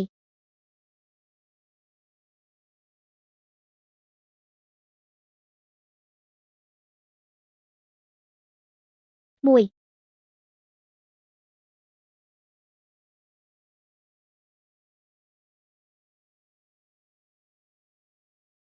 លោកប្រធានក៏ផឹកស្រាម្នាក់ឯងមានន័យអ្វីទៅតើចង់រួមជាមួយខ្ញុំមួយបទទេ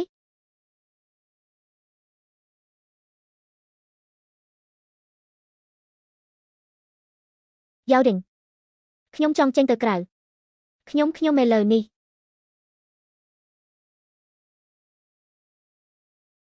ពួកស្រីដែលគួរឲ្យធុញទាំងនោះហេតុអ្វីក៏ទុកឲ្យលោកប្រធានក៏លងខ្លួនទៅមិនសពួកយើងចេះពីកិច្ចសហប្រតិបត្តិការរវាងគ្រួសារលាវនិងគ្រួសារកវិញទេ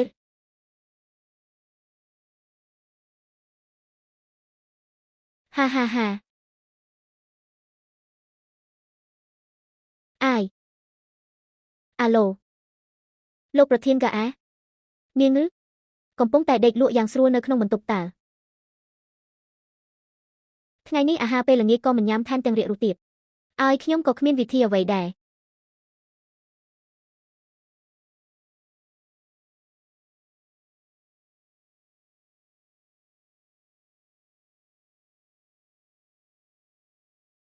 មីក្មេងស្រីខូចឯងធ្វើពុតជាអីហ្នឹងហឺឯងនៅហ៊ានធ្វើពុតដាក់ខ្ញុំទៀតអ្នកកំពុងតែធ្វើអី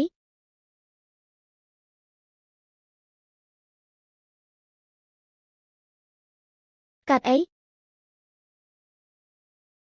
អ្នកជាអ្នកណាសហ័យស្មន់មកពីណាកណ្ដាលយប់អាត្រាត្រហ៊ានចូលមកអង្គរៈអ្នកឯងហ៊ានធ្វើបាបនាងឥឡូវនេះខ្ញុំនឹងសួរបងប្រុសខ្ញុំថាមកពីណាលោកប្រុសទី2កាទេតើអូយយកច្រឡំទេជាកំហុសរបស់ខ្ញុំទាំងអស់ខ្ញុំមិនបានវាយនាងទេណាគឺនាងមិនព្រមហូបបាយទេតើថែមទាំងធ្វើកូដកម្មបង្អត់អាហារទៀតឥឡូវនេះខ្ញុំបញ្ជូនអ្នកទៅមន្ទីរពេទ្យហេមិនបានទេលោកប្រធានវូបានបញ្ជាឲ្យថាបើគ្មានការអនុញ្ញាតពីគាត់អ្នកឯងបិទមាត់ទៅ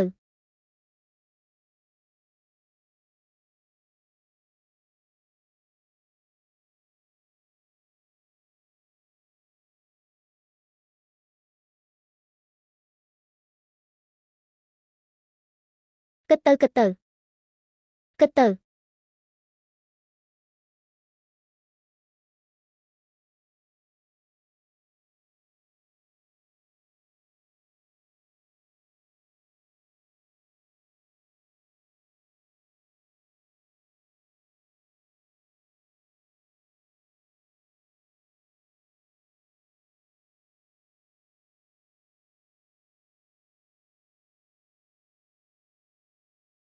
អ្នកកើតអីស្ងាត់ខ្ញុំនេះកើតអីគ្រូពេទ្យប្រាប់ថាអ្នកខ្វះជីវជាតិគឺជារោគសញ្ញានៃការរលូតកូនមុនកំណត់រឿងដែលអ្នកមានផ្ទៃពោះតើបងប្រុសខ្ញុំដឹងទេពិតជាហួសហេតុពេកហើយខ្ញុំតាមរកគាត់មួយយប់ហើយខ្ញុំទៅរកគាត់សិនប្រធានគ្រួសារគេនាពេលអនាគតគេយ៉ាវរីងនឹងកូនស្រីគ្រួសារលាវរួមជាមួយគ្នាយ៉ាងស្និទ្ធស្នាលនៅពេលថាមិនយូរប៉ុន្មានអ្នកទាំងពីរនឹងរៀបការជាមួយគ្នា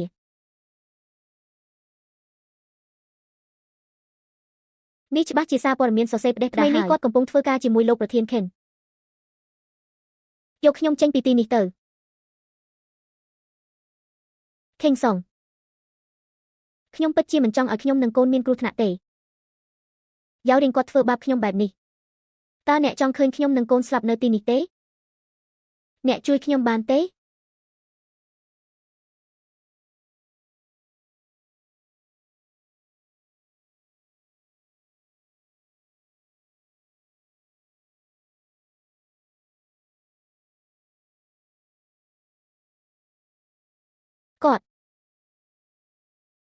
គាត់គឺជាប្រធានក្រុមហ៊ុនកសោះខ្ញុំដើម្បីតែមួយប្រទៀនបាត់ទេមួយសន្លឹកខ្ញុំបានបោះបង់គាត់ចោល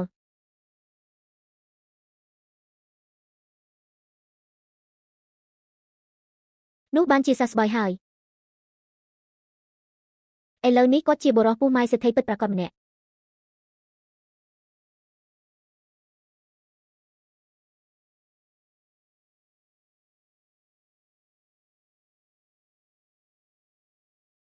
អាឡូបងស្រីសួរទៅអ្នកមិនទាន់មានបងថ្លៃទេតើអ្នកនឹងប្រធានក្រុមហ៊ុនកយ៉ាវរីងតើអ្នកទាំងពីរតាក់ទងគ្នាខ្ញុំប្រាប់អ្នកថាវាមិនត្រូវទេ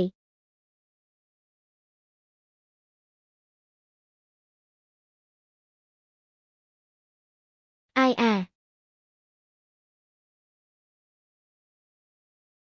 ល្អណាស់ស៊ូវ៉នឥឡូវនេះហ៊ានដល់ថ្នាក់ហ៊ានមកបោកប្រាស់ខ្ញុំ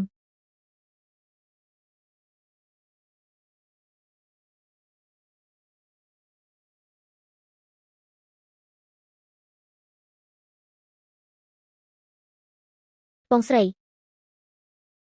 ហាហាហាបងស្រី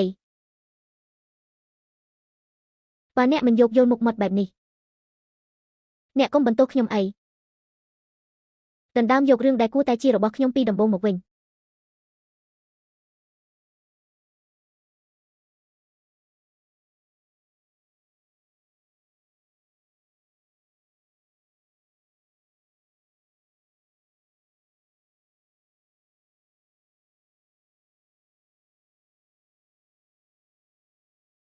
ខ្ញុំបានប្រាប់អ្នកហើយថាអ្នកអាចស្នាក់នៅកន្លែងខ្ញុំបានបរិយាកាសនៅទីនេះរបស់លោកវាពិតជាមិនល្អតតែសោះមិនអីទេនៅទីនេះមានសុវត្ថិភាពជាងម្យ៉ាងទៀតមួយរយៈទៀតខ្ញុំនឹងត្រឡប់ទៅស្រុកកំណើតរកប៉ាម៉ាក់ខ្ញុំហើយរងចាំរហូតដល់កូនកើតមកដោយសុវត្ថិភាពខ្ញុំនឹងប្រាប់អ្នកចង់ចាក់ចេញកុំចាក់ចេញអីខ្ញុំអាចមើលថែអ្នកបានខ្ញុំអាចនិយាយជាមួយបងប្រុសខ្ញុំឲ្យច្បាស់បានទេ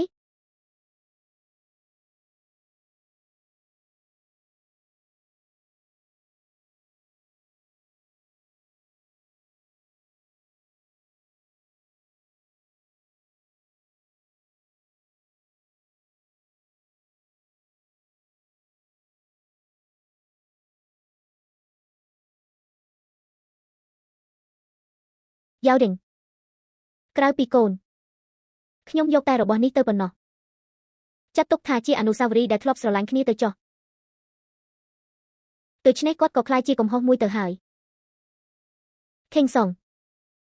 រឿងកូនសូមអ្នកជួយលាក់ការឲ្យខ្ញុំផងកុំប្រាប់គាត់អីយល់ព្រមគឺគាត់ដែលមិនចេះថែរក្សាអ្នកច្បាស់ជាល្អណាស់ហើយធ្វើបានល្អណាស់ហើយមិនក៏ខ្លាចជាបែបនេះទៅវិញបងប្រុសខ្ញុំច្បាស់ជាមិនបានប្រាប់អ្នកទេនេះជាចិញ្ចៀនស្រមោលឫស្សីដែលដំណើរដំណងគ្រួសារហ្គាមែនប្រហែលជាគាត់មិនបោះបង់អ្នកចោលទេខ្ញុំឲ្យកាដូតូចមួយទៅអ្នកនៅលើនេះមានកុងតាក់មួយប្រសិនបើអ្នកជួបគ្រោះថ្នាក់គ្រាន់តែចុចវាខ្ញុំអាចទទួលបានទីតាំងសុំជំនួយរបស់អ្នក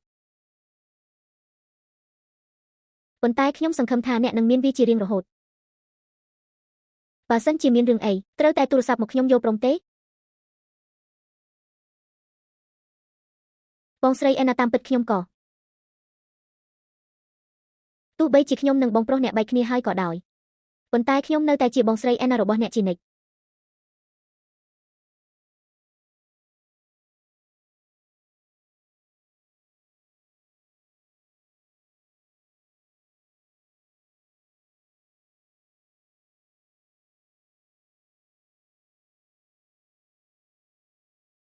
បានហើយមនុស្សទៅណាហើយលោកប្រធានកិច្ចច្បាស់ជាមីស្រីថោកទាបនោះដាក់ថ្នាំខ្ញុំហើយបើមិនអញ្ចឹងទេមិនក៏ខ្ញុំអាចដេកលក់ទៅនៅមានប្អូនប្រុសលោកទៀតមីស្រីថោកទាបនោះ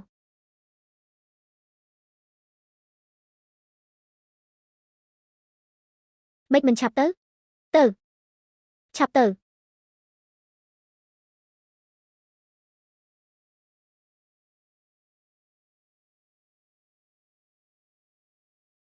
មិនឆាប់ទៅឆាប់ទៅ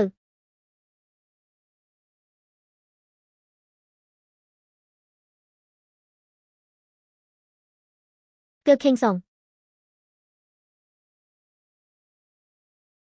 សុវណ្ណនៅឯណា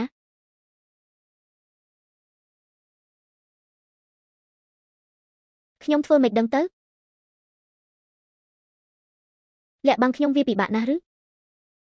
បង្ខំនាងឲ្យទៅដណ្ដើមពីខ្ញុំឬមិនមែនអ្នកជាអ្នកនាំខ្ញុំទៅទេតើនាងបានឃើញព័ត៌មាននោះមែនទេខ្ញុំនឹងលឺឆែងអ្នកមិនបាច់និយាយរឿងទាំងនេះប្រាប់ខ្ញុំទេអ្នកគិតឲ្យបានច្បាស់តើអ្នកពិតជាស្រឡាញ់នាងមែនទេបើសិនជាអ្នកពិតជាស្រឡាញ់នាងមែនតើអ្នកនឹងឃុំឃាំងនាងជន់ឈ្លីនាងដូចជារបស់លេងមែនទេខ្ញុំគ្រាន់តែសួរអ្នកថានាងនៅឯណាអ្វីទៅបង្ខំឲ្យនាងទៅនៅតែចង់នៅក្បែរប្អូនប្រុសបង្កើតរបស់ខ្លួនទៀត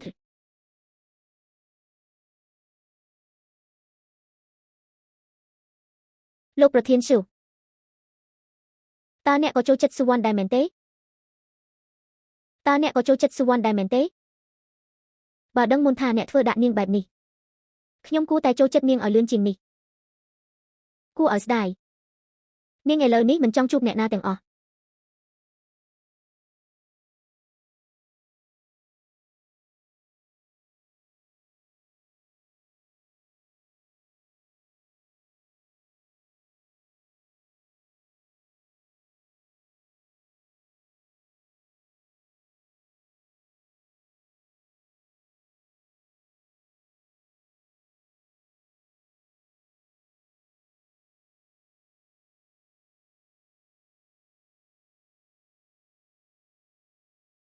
មែនហើយ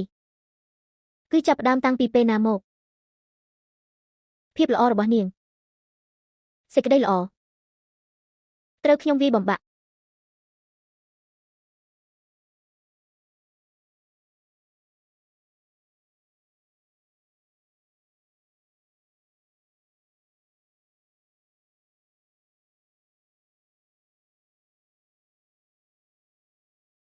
បែនឡិន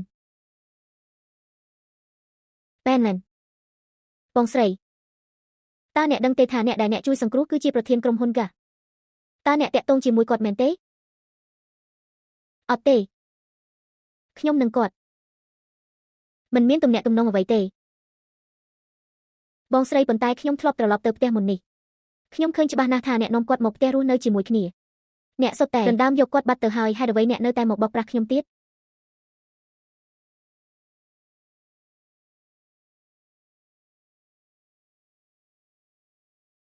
នៅក្នុងទស្សនាវដ្តីប្រាប់ថានេះគឺជាចិញ្ចៀនស្រមោលឫស្សីដែលដំណើរដំណងគ្រួសារហ្គាបានហើយអ្នកនៅហ៊ានលោតទៀតមែនតើអ្នកពិតជាមិនព្រមត្រឡប់ទៅស្រុកកំណើតជាមួយខ្ញុំមែនទេខ្ញុំចង់ទៅមើលប៉ាម៉ាក់ប្រហែលជាផ្អាកត្រឡប់ទៅវិញសិនហើយហេអ្នកមានពិតជាចេះលេងមែនក្រុមហ៊ុនហ្គាលោកប្រធានកំពុងតែតាមរកគូដណ្ដឹងរបស់គាត់ទូទាំងពិភពលោកផ្ដល់តម្រុយរង្វាន់$1 លានពិតឬក៏លេងមនុស្សស្រីនេះមុខមាត់ក៏ធម្មតាសោះអ្នកឯងឈ្គួតទេអីខ្ញុំមើលទៅមិនក៏នាងគឺជារបស់ដែលលោកប្រធានហ្គាកំពុងតាមរកនឹងហើយ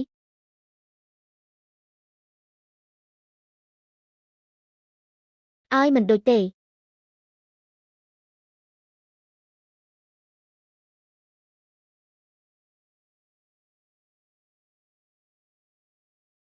មែនមិនល្អណាស់ទីបំផុតអ្នកព្រមត្រឡប់ទៅវិញជាមួយខ្ញុំហើយពួកគេជាអ្នកណាបែនឡិនតើអ្នកចង់ធ្វើអ្វី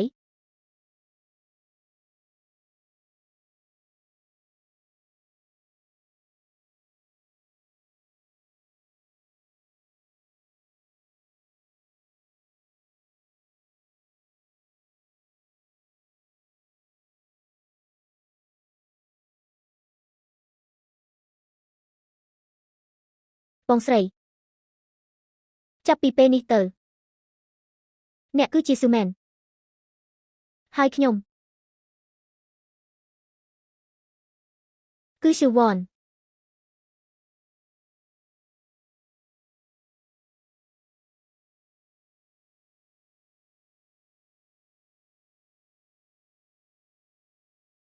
សូអេស៊ូវ៉នអញ្ចឹងក៏ទៅបាត់ទៅមិនឲ្យខ្ញុំជូនដំណើរអ្នកផង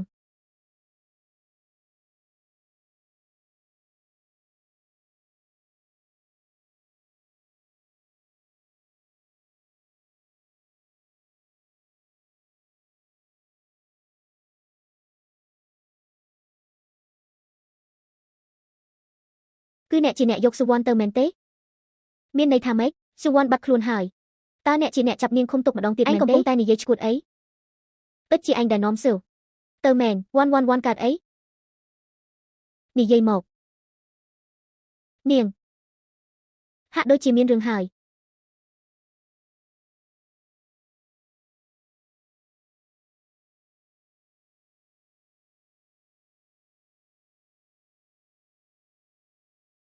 អ្នកណាអនុញ្ញាតឲ្យឯងប៉ះមនុស្សស្រីរបស់ខ្ញុំបើគ្មានសមត្ថភាពការពារនាងមានសិទ្ធិអីមកសម្រេចចិត្តចុះបងឯងបានការពារនាងបានល្អហើយឬនៅ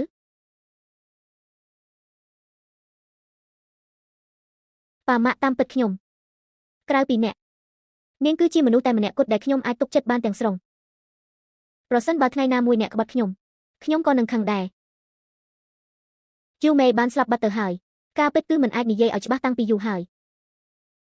ប្រសិនបើអាចរកនាងឃើញវិញខ្ញុំសុខចិត្តជឿជាក់លើនាងបើមិនតាមទៀតគឺមិនទាន់ទេ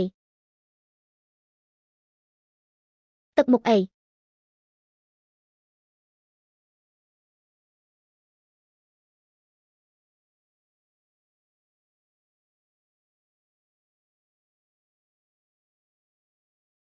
ខ្ញុំសុំទោសខ្ញុំមិនគួរចាកចេញពីអ្នកទេឥឡូវនេះខ្ញុំត្រឡប់មកវិញហើយតើអ្នកអាចអត់ទោសឲ្យខ្ញុំបានទេល្អមិន គឺជាកំហុសរបស់ខ្ញុំទាំងអស់ខ្ញុំមិនគួរសង្ស័យអ្នកទេអ្នកអត់ទោសឲ្យខ្ញុំទៅនឹកស្មានមិនដល់សោះគីយ៉ាវឌីងនៅចំពោះមុខសួរបែរជាអាចទៀបខ្លួនដល់ថ្នាក់នេះបងស្រីបងពិតជាមានសមត្ថភាពមែនអញ្ចឹងខ្ញុំកាន់តែត្រូវចាប់នាងឲ្យជាប់ដើម្បីជំនួសកន្លែងបងជារៀងរហូតហើយគឺមែននាងធ្វើខុសខ្ញុំមិនគួរឆ្លោះជាមួយអ្នកដោយសារតែនាងទេអ្នកនិយាយថាគឺស៊ឺមែនជាអ្នកធ្វើទាំងអស់មែនគឺមែននាងយកលុយរបស់ Gezerui ដើម្បីដាក់ថ្នាំអ្នកពីមុនអ្នកមិនព្រមជឿរឿងនេះរហូតមកគឺជាកំហុសរបស់ខ្ញុំទាំងអស់បងស្រីឯណាលោកស្រីទូរស័ព្ទរបស់ខ្ញុំគឺ Gezerui គេនាំមនុស្សមកកន្លែងខ្ញុំស្នាក់នៅខ្ញុំឮច្បាស់នឹងត្រជាក់ថាគេចង់សម្លាប់ម៉ាក់គេចង់សម្លាប់បំបិតមាត់ខ្ញុំក៏ចេះតែលាក់ខ្លួនរហូតខ្លាចខ្លាំងណាស់ខ្ញុំពិតជាខ្លាចត្រូវគេចាប់បានណាស់កុំខ្លាចអីអ្នកមិនអីក៏ល្អហើយបន្តិចទៀតខ្ញុំនឹងរក Gezerui ឲ្យឃើញ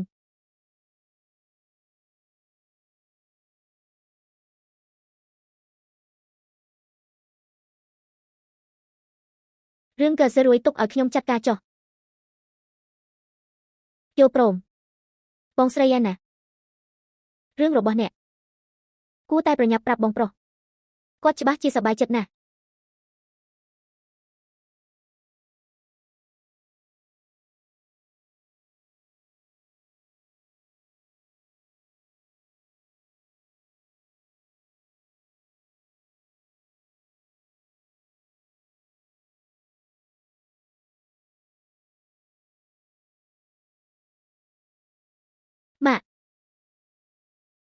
ម៉ាក់មិនក៏តើអ្នកកំពុងធ្វើអ្វីលែងខ្ញុំចេញទៅបងស្រីអ្នកមានផ្ទៃពោះហើយបងស្រីអ្នកមានផ្ទៃពោះហើយម៉ាក់ហេតុអ្វីបានជាអ្នកចង់ចាប់ខ្ញុំឃុំទុកតើអ្នកចង់ធ្វើអ្វីឲ្យប្រាកដខ្ញុំគឺជាបងស្រីបង្កើតរបស់អ្នកណាអាហាហាខ្ញុំទៅជាបងស្រីស៊ឺវ៉នចំណែកឯអ្នកគឺជាមនុស្សដែលស្លាប់បាត់ទៅហើយនោះសូហ្វាស៊ឺមែននៅក្នុងពោះរបស់អ្នកបែរជាមានកូនកាត់របស់ Geyaoding ទៅវិញមិនក៏អ្នកនៅមានកូនទៀតមនុស្សដែលស្លាប់បាត់ទៅហើយម្នាក់មិនក៏អាចមានកូនបានទៅនាងនឹងកូនកាត់នៅក្នុងពោះត្រូវតែចាត់ការចោលទាំងអស់មិនបានទេប៉ាមិនអាចធ្វើបែបនេះទេខ្ញុំជាបងស្រីបង្កើតរបស់អ្នកណាម៉ាក់ខ្ញុំជាបងស្រីបង្កើតរបស់អ្នកណាប៉ាខៀនចិនគួរតែមានសិស្សស្រី10នាក់ជាងតើគិតថាមិនដណ្ដើមប្រុសជាមួយខ្ញុំទេឬអីអ្នកភ្លេចហើយឬទៅលេងអ្នកមុនសិនឲ្យអស់ចិត្តបងស្រីប្រសិនបើថ្ងៃណាមួយក្នុងអនាគតពួកយើងទាំងពីរអ្នកស្រឡាញ់បុរសតែមួយតើគេអាចបែងចែកដឹងថាខ្ញុំនឹងអ្នកទេខ្ញុំនឹងមិនដណ្ដើមប្រុសជាមួយមែនមិនទេចុះអ្នកវិញ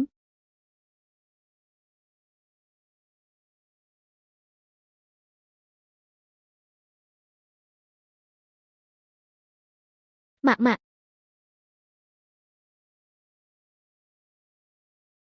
អ្នកឯងជាជ្រូកឬខោអាវប៉ុន្មានកំភ្លេងនេះពោះវាមានស៊ីគ្នានឹងខ្ញុំត្រង់ដងទៀត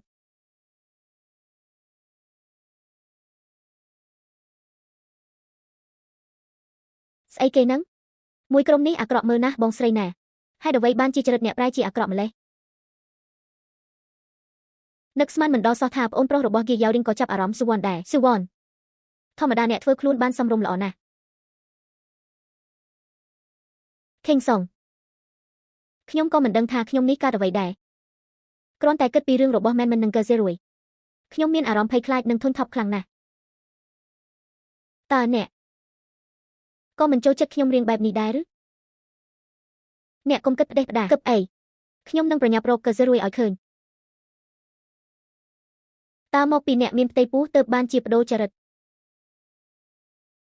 មែនហើយខ្ញុំមានអារម្មណ៍ថាខ្ញុំលែងដូចជាខ្លួនឯងទៀតហើយអ្នកនិយាយថាយោរីងគាត់ពិតជារៀបការជាមួយខ្ញុំមែនទេតើគាត់នឹងធ្វើជាមេគ្រួសារក្រោយគាត់មិនចង់បានខ្ញុំទៀតទេប្រសិនបើអ្នកមានកន្លែងណាដែលមិនពេញចិត្តសូមប្រាប់ខ្ញុំមកតែខ្ញុំដឹងហើយ ប៉ុន្តែលើកនេះខ្ញុំមិនចង់ឲ្យគាត់បារម្ភទេយកព្រមអង្គុយចុះសម្រាកសិនទៅខេងសងអាបាយបាយបងស្រីណាបន្តិចទៀតខ្ញុំមានការខ្ញុំត្រឡប់ទៅមុនហើយមនុស្សប្រុសសុទ្ធតែងាយបោកមនុស្សប្រុសដែលធ្លាក់ក្នុងអន្លង់ស្នេហ៍រឹតតែងាយបោកនេះជាអ្វីនេះគឺជាបបរទឹកមាត់ត្រចៀកកម្មការថ្មលីស្ករគឺស្ងរពីភ្លុកនំត្រីសមុទ្រទឹកជ្រៅលោកស្រីត្រូវញ៉ាំមួយចានរាល់ថ្ងៃជវ័នជាសមាជិកអង្គការការពារសត្វតាំងពីដើមមកនាងមិនដែលហូបព្រួយត្រីឆ្នាំទេមុននាងអង្វរខ្ញុំយ៉ាងដាច់អង្គការឲ្យនាំនាងទៅខ្លួនឯងបែរជារត់ត្រឡប់មកវិញហើយត្រូវរយជាមួយបងប្រុសចរិតក៏ប្រែប្រួលច្រើនម្ល៉េះតែបើនាងមិនមែនជាជវ័នតើអាចជាអ្នកណាទៅតើបងប្រុសធំបានកត់សម្គាល់ឃើញភាពខុសប្រក្រតីរបស់នាងទេ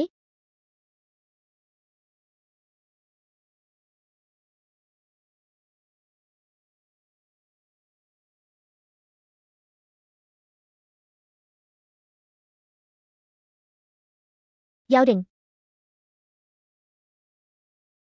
ថ្មីនេះអ្នកកំពុងតែរវល់រឿងអ្វីឲ្យប្រាកដអ្នកមិននឹកខ្ញុំសោះឬពីមុនអ្នកមិនដែលស្លៀកខោអាវបែបនេះទេ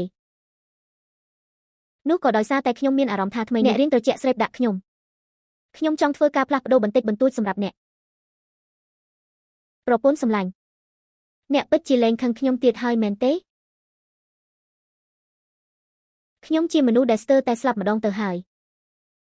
ខ្ញុំប្រកាសជាគិតធ្លុះហើយយ៉ាវឌិងអ្នករៀបការទៅល្អទេល្អពិតមែនឬអ្នកពិតជាល្អចំពោះខ្ញុំណាស់អ្នកទៅទូរស័ព្ទទៅវ៉ាន់ប្រយ័ត្នបន្តិចអ្នកគឺជាមនុស្សដែលសំខាន់បំផុតរបស់ខ្ញុំមិនអនុញ្ញាតឲ្យអ្នកណាធ្វើបាបអ្នកទេដឹងទេ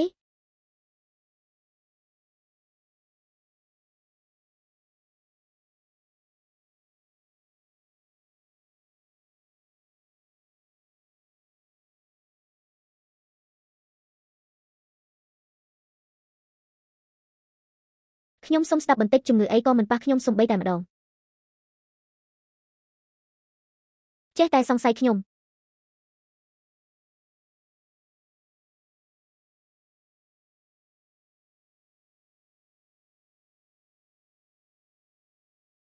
គ្មានមុខម្ហូបមួយណាដែលខ្ញុំចូលចិត្តញ៉ាំសោះ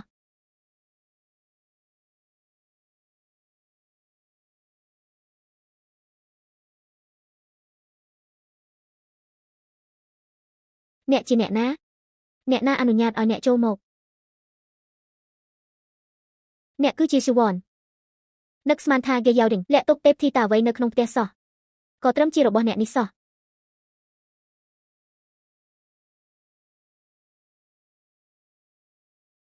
អូតាមពិតគឺអ្នកនេះឯងខ្ញុំប្រាប់អ្នកចុះយ៉ាវឌិងនិងគ្រូសាអ្នកគ្រាន់តែជាទំនាក់ទំនងដៃគូសហការប៉ុណ្ណោះអ្នកពិតជាគិតថាគាត់នឹងរៀបការជាមួយអ្នកមែនឬគាត់មិនរៀបការជាមួយខ្ញុំប្រាប់ថាគេរៀបការជាមួយមនុស្សស្រីក្រហាមដូចជាអ្នកទៅក៏មកពីអ្នកមិនដឹងអ្វីសោះពីគ្រួសារអភិជននឹងហើយទើបបានជាចេះតែយកសពអូគាត់ស្រឡាញ់ខ្ញុំគឺគ្រប់គ្រាន់ហើយទើបជាអ្នកក្រៅពីមានលុយបន្តិចបន្តួចអ្នកគ្មានអ្វីទាំងអស់អ្នកនិយាយត្រូវពួកឯងទាំងពីរអ្នកដោះខោអាវនាងឲ្យអស់ហើយវាយនាងឲ្យចាស់ដៃមកលុយ1 លាននេះគឺជារបស់ពួកឯងហើយខ្ញុំមានលុយគឺគ្រប់គ្រាន់អាចនៅយាមអ្នកបាន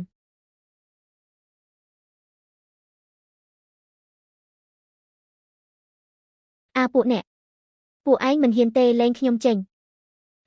ពួកឯងឈួតហើយមែនទេហេតុអ្វីបានជាពួកឯងពិបាកលែងខ្ញុំម្ល៉េះតើអ្នកឯងគិតចង់ធ្វើអីឲ្យប្រាកដមែនហើយបន្តិចទៀតថតរួចខ្ញុំនឹងជួយរកប្រុសឲ្យអ្នក2 3យ៉ាងមិនដែរឯងចេញឲ្យឆ្ងាយពីខ្ញុំឯងហ៊ានថតខ្ញុំឬឯងឈួតហើយមែនទេបងប្អូនស្រីឃើញហើយឬនៅមនុស្សស្រីក្រហាមប្រែជាមនុស្សស្រីឈួតល្អមើលទេកំពុងលេវត្រូវហើយកូនស្រីអ្នកមានមុខមាត់គ្រប់មជ្ឈដ្ឋានសុទ្ធតែចង់ដឹងចង់ឃើញពីធនាគារអ្នកក៏បំពេញបំណងពួកគេបន្តិចទៅអីអ្នកឯងឈប់ភ្លាម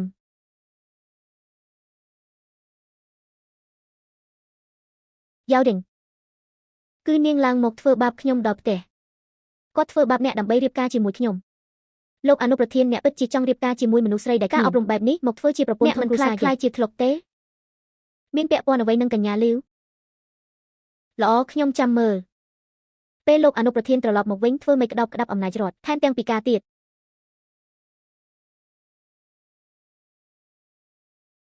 យ៉ាវរីងនៅមានអ្នកទាំងពីរនេះទៀតពួកគេហ៊ានជួយអ្នកក្រៅមកវាយខ្ញុំទៀតចេញទៅ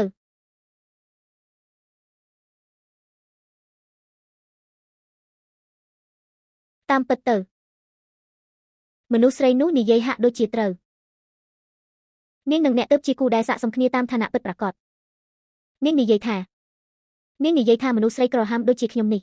គឺមិនស័ក្តិសមរៀបការជាមួយអ្នកតតែសោះអ្វីដែលអ្នកនិយាយពីមុនមកសុទ្ធតែជាការកុហកខ្ញុំមែនទេមិននឹងអាចទៅពាក្យសម្ដីរបស់ពួកគេមិនបាច់ទុកក្នុងចិត្តទេតើអ្នកនិងកញ្ញាលីវមានទំនាក់ទំនងអ្វីនឹងគ្នាឲ្យតើកាលពីមុនអ្នកមិនមែនចង់រៀបការជាមួយនាងទេកុំបារម្ភអីខ្ញុំនឹងដោះស្រាយវាយ៉ាវឌិងបើខ្ញុំមានកូនជាមួយអ្នកពួកគេប្រកាសជាមិននិយាយថាខ្ញុំមិនស័ក្តិសមជាមួយអ្នកទេមែនទេ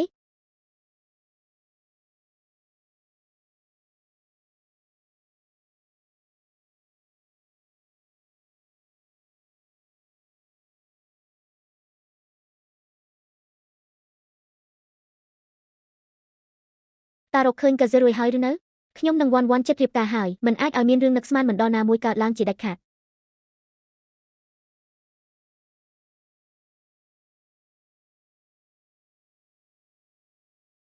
កុំតន់អាវកំរើកយកដៃខ្ទប់ពោះរបស់នាងខ្ញុំចង់ឲ្យនាងបង្កើតកូននោះមក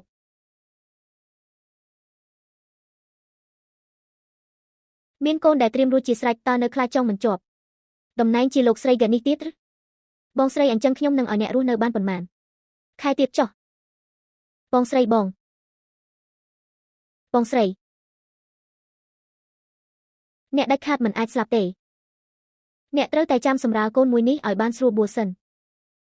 សឹមទៅស្លាប់ម៉ាក់តើឯងចង់ធ្វើអ្វីឲ្យប្រាកដនឹងខ្ញុំគឺអ្នកគឺខ្ញុំ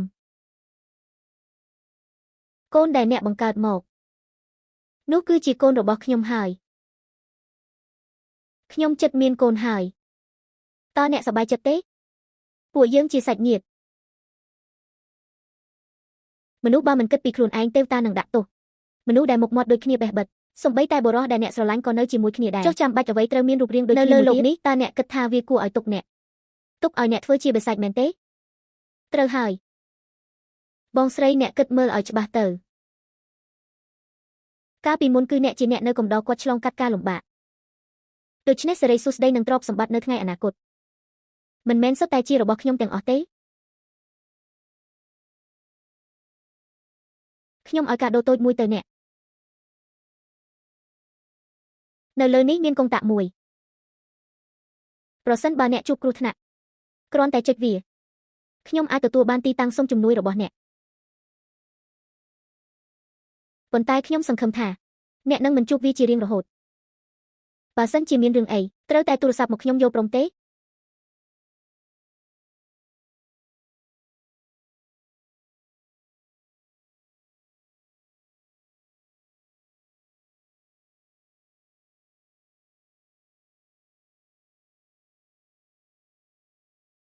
ទៅណាយ៉ាវឌិងគាត់បានរៀបចំហាងអាពាហ៍ពិពាហ៍ឲ្យខ្ញុំចង់នាំខ្ញុំទៅរកការសិនថេងសុងអ្នកចង់ទៅជាមួយគ្នាទេសិស្សប្រុសប្រភេទផ្កាអាគីដេតូចនៅកោសម្ព័ន្ធហែលលេងដែលនៃអង្គការស្ម័គ្រចិត្តចេះភាសាចិនប៉ុន្មានឃ្លាអាយ៉ាហើយខេងសុងតាំងពីលើកមុនដែលស្ទើរតែត្រូវគេចាប់ជំរិតមកមានរឿងជាច្រើនដែលខ្ញុំនឹកមិនឃើញសោះយ៉ាវឌិងគាត់នៅនិយាយទៀតណាគាត់ថាចង់នាំខ្ញុំទៅជួបពេទ្យចិត្តសាស្ត្រអាយ៉ាអ្នកថតវីដេអូអ្នកកំពុងនិយាយអ្វីហ្នឹ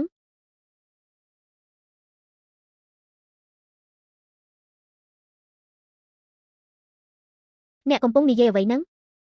បងស្រីហ្គេវឆាប់ទៅគុំស្មានថាខ្ញុំមិនដឹងសូម្បីតែអ្នកក៏សើចចំអកឲ្យខ្ញុំដែរតារកឃើញកាហ្សេរួយហើយឬនៅខ្ញុំនឹងវាន់ចិត្តរៀបការហើយមិនអាចឲ្យមានរឿងនឹកស្មានមិនដល់ណាមួយកើតឡើងជាដាច់ខាត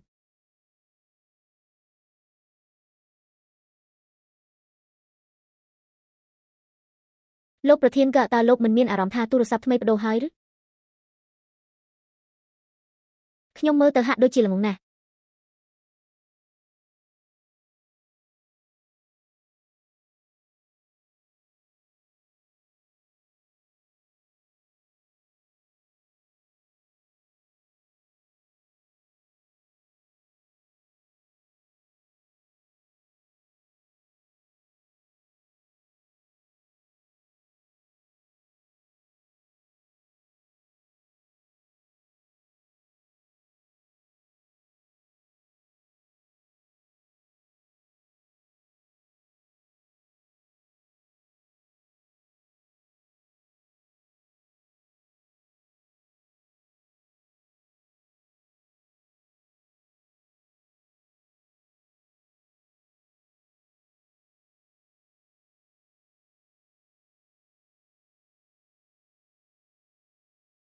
មិនក៏ឯងនៅទីនេះ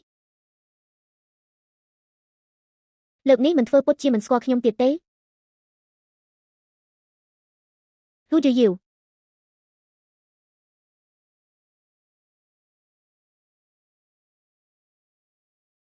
អូហាហាតាមពិតមិនមែនជាមនុស្សតែមួយទេខ្ញុំថាម៉េចក៏ខ្ញុំភ័យរត់មិនរួចសោះខ្ញុំខាងតាមសម្រាប់អ្នកឯងមកខាងទៀតឲ្យ Gechiering ធ្វើជាស្រីកំណានតាមពិតជាកូនភ្លោះសោះហេតើឯងជាបងស្រីឬជាប្អូនស្រីឯងឲ្យខ្ញុំសួរបន្តិចមកហើយនៅឲ្យមូប្រទៀនបាត់ខ្លាញ់មកខ្ញុំទៀតជឿអត់ថាឥឡូវនេះខ្ញុំឲ្យ Gechiering ចូលមកចាប់ឯងហាហាអ្នកដែលដាក់ថ្នាំបំពុលគឺឯងនឹងឯងមីស្រីតូចតើឯងលួចចូលមកក្បែរ Gechiering ម្ដងទៀតដោយរបៀបណាចុះបងប្អូនស្រីឯងនៅឯណាមិនបាច់ឯងខ្វល់ទេ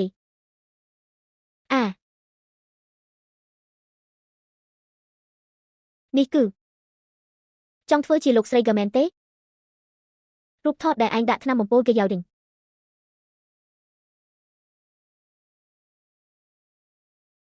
ពិតជាមានសម្រស់ស្រស់ស្អាតគួរសមឯងមិនដឹងទេថាឥឡូវនេះខ្ញុំមិនបានគ្រប់គ្រងឯងទេតើចង់ធ្វើអ្វីឲ្យប្រាកដបើសិនជាមិនចង់ត្រូវគេលាតត្រដាងទេរឿងដែលខ្ញុំឲ្យអ្នកធ្វើពីមុនធ្វើម្ដងទៀតទៅនៅតែចង់ឲ្យខ្ញុំបំពុលគូយ៉ាវធីងទៀតមែនទេមែនហើយចាំដល់គូយ៉ាវធីងស្លាប់ខ្ញុំទទួលបានភាគហ៊ុនរបស់គាត់ហើយបានជួយដល់មេគ្រួសារមិនប្រាកដថាអាចឲ្យអ្នកធ្វើជាលោកស្រីគូនោះទេ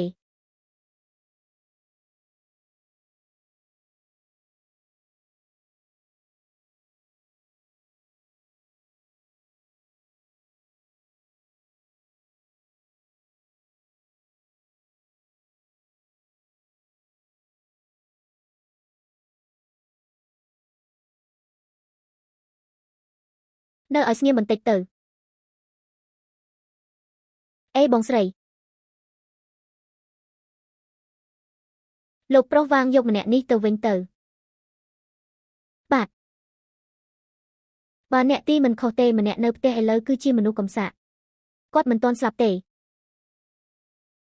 ហួសហេតុពេកហើយខ្ញុំនឹងនាំអ្នកទៅលាតត្រដាងគាត់ឥឡូវនេះ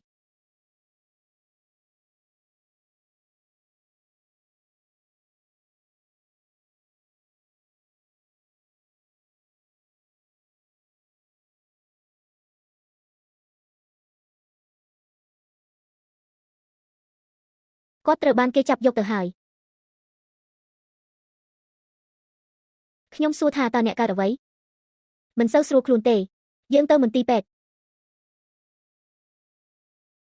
បងប្រុសតើបងនៅខាងក្នុងទេច្បាស់ជាគាត់ជួយសង្គ្រោះសូវ៉ាន់ចេញទៅហើយគួរឲ្យស្អប់ណាស់យ៉ាវធីងប្អូនស្រីរបស់ខ្ញុំនាងមិនទាន់ស្លាប់ទេបងនិយាយថាម៉េច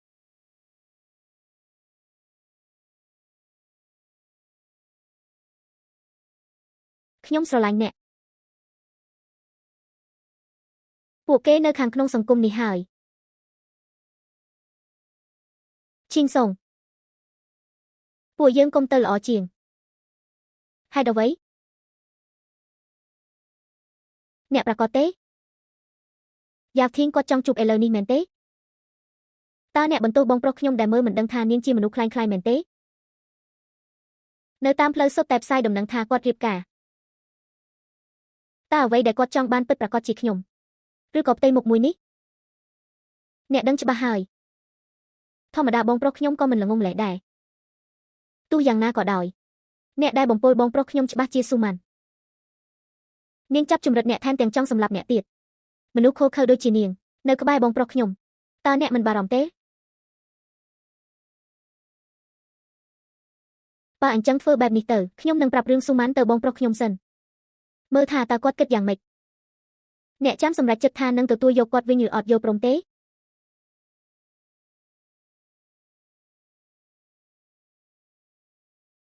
ស៊ូម៉ាន់ទៅតែមករកខ្ញុំអំបញ្ញមិញនេះនាងមិនទាន់ស្លាប់តតែសោះនាងមករកខ្ញុំគំរាមថាចង់ជំនួសតំណែងខ្ញុំបើមិនដូច្នោះទេនាងនឹងធ្វើបាបខ្ញុំធ្វើបាបកូនក្នុងពោះរបស់ខ្ញុំនេះគឺជាកូនរបស់យើងណាយ៉ាវធីងហើយខ្ញុំក៏ទើបតែដឹងដែរសូម្បីតែឈីងសុងក៏ត្រូវបាននាងបោកប្រាស់ដែរអូនកុំបារម្ភអីមានបងនៅទីនេះគ្មានអ្នកណាអាចធ្វើបាបអូនបានទេ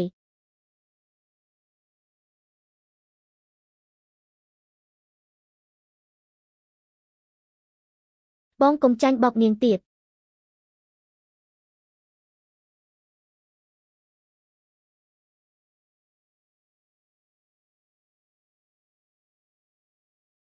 ប្រយ័ត្ន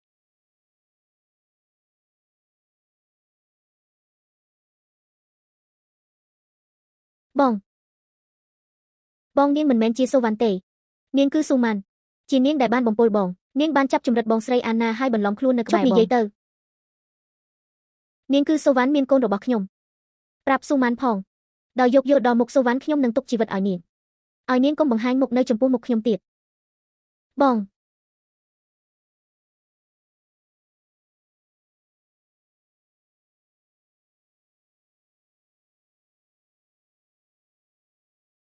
បងស្រីអានណាខ្ញុំសុំទោសខ្ញុំនឹងឲ្យគាត់យល់ថាគាត់មិនត្រូវការទេអ្វីក៏ល្អដែរការពិតលើកនេះពួកយើងមានបំណងចង់ចាក់ចេញឲ្យផុតទៅហើយមិនមែនទេមែនហើយប្រសិនបើគាត់នៅតែឡប់សទៀតអ្នកកុំទៅខ្វល់ពីគាត់ឲ្យគាត់កុំសង្ឃឹមបានជួបជាមួយខ្ញុំមួយជីវិតថ្ងៃខានស្អែកខ្ញុំនឹងត្រឡប់ទៅស្រុកកំណើតវិញហើយប៉ុន្តែស៊ូម៉ាន់ពិតជាគ្រោះថ្នាក់ណាស់អ្នកនៅតែត្រូវតាមដានបន្តិច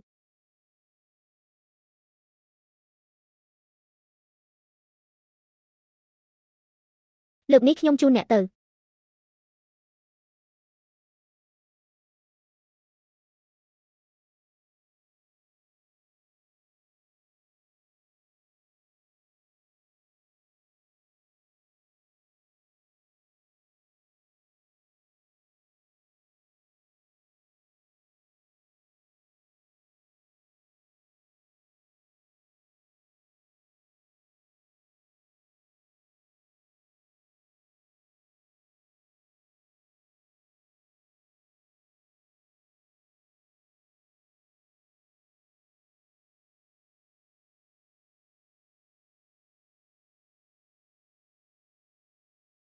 អូយសុំទោសខ្ញុំមិនបានតាំងចិត្តទេអ្នកតាំងចិត្តច្បាស់ណាស់គ្រាន់តែមើលក៏ដឹងថាមកញ៉ាំបាយដែរមកពីក្រឡុកក្រលៀបណាទេហ៊ានមកស្រែកឡូឡាក្នុងពិធីជប់លៀងគ្រួសារគូទៀតមិនចេះខ្មាស់គេមែនពិតមែនតើ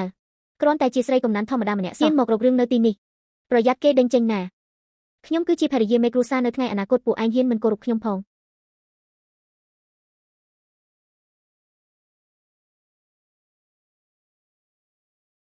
លោកគូតើលោកមិនទៅជួយកញ្ញាស៊ូទេនាងមិនមែនចង់ធ្វើជាភរិយាមេគ្រួសារទេ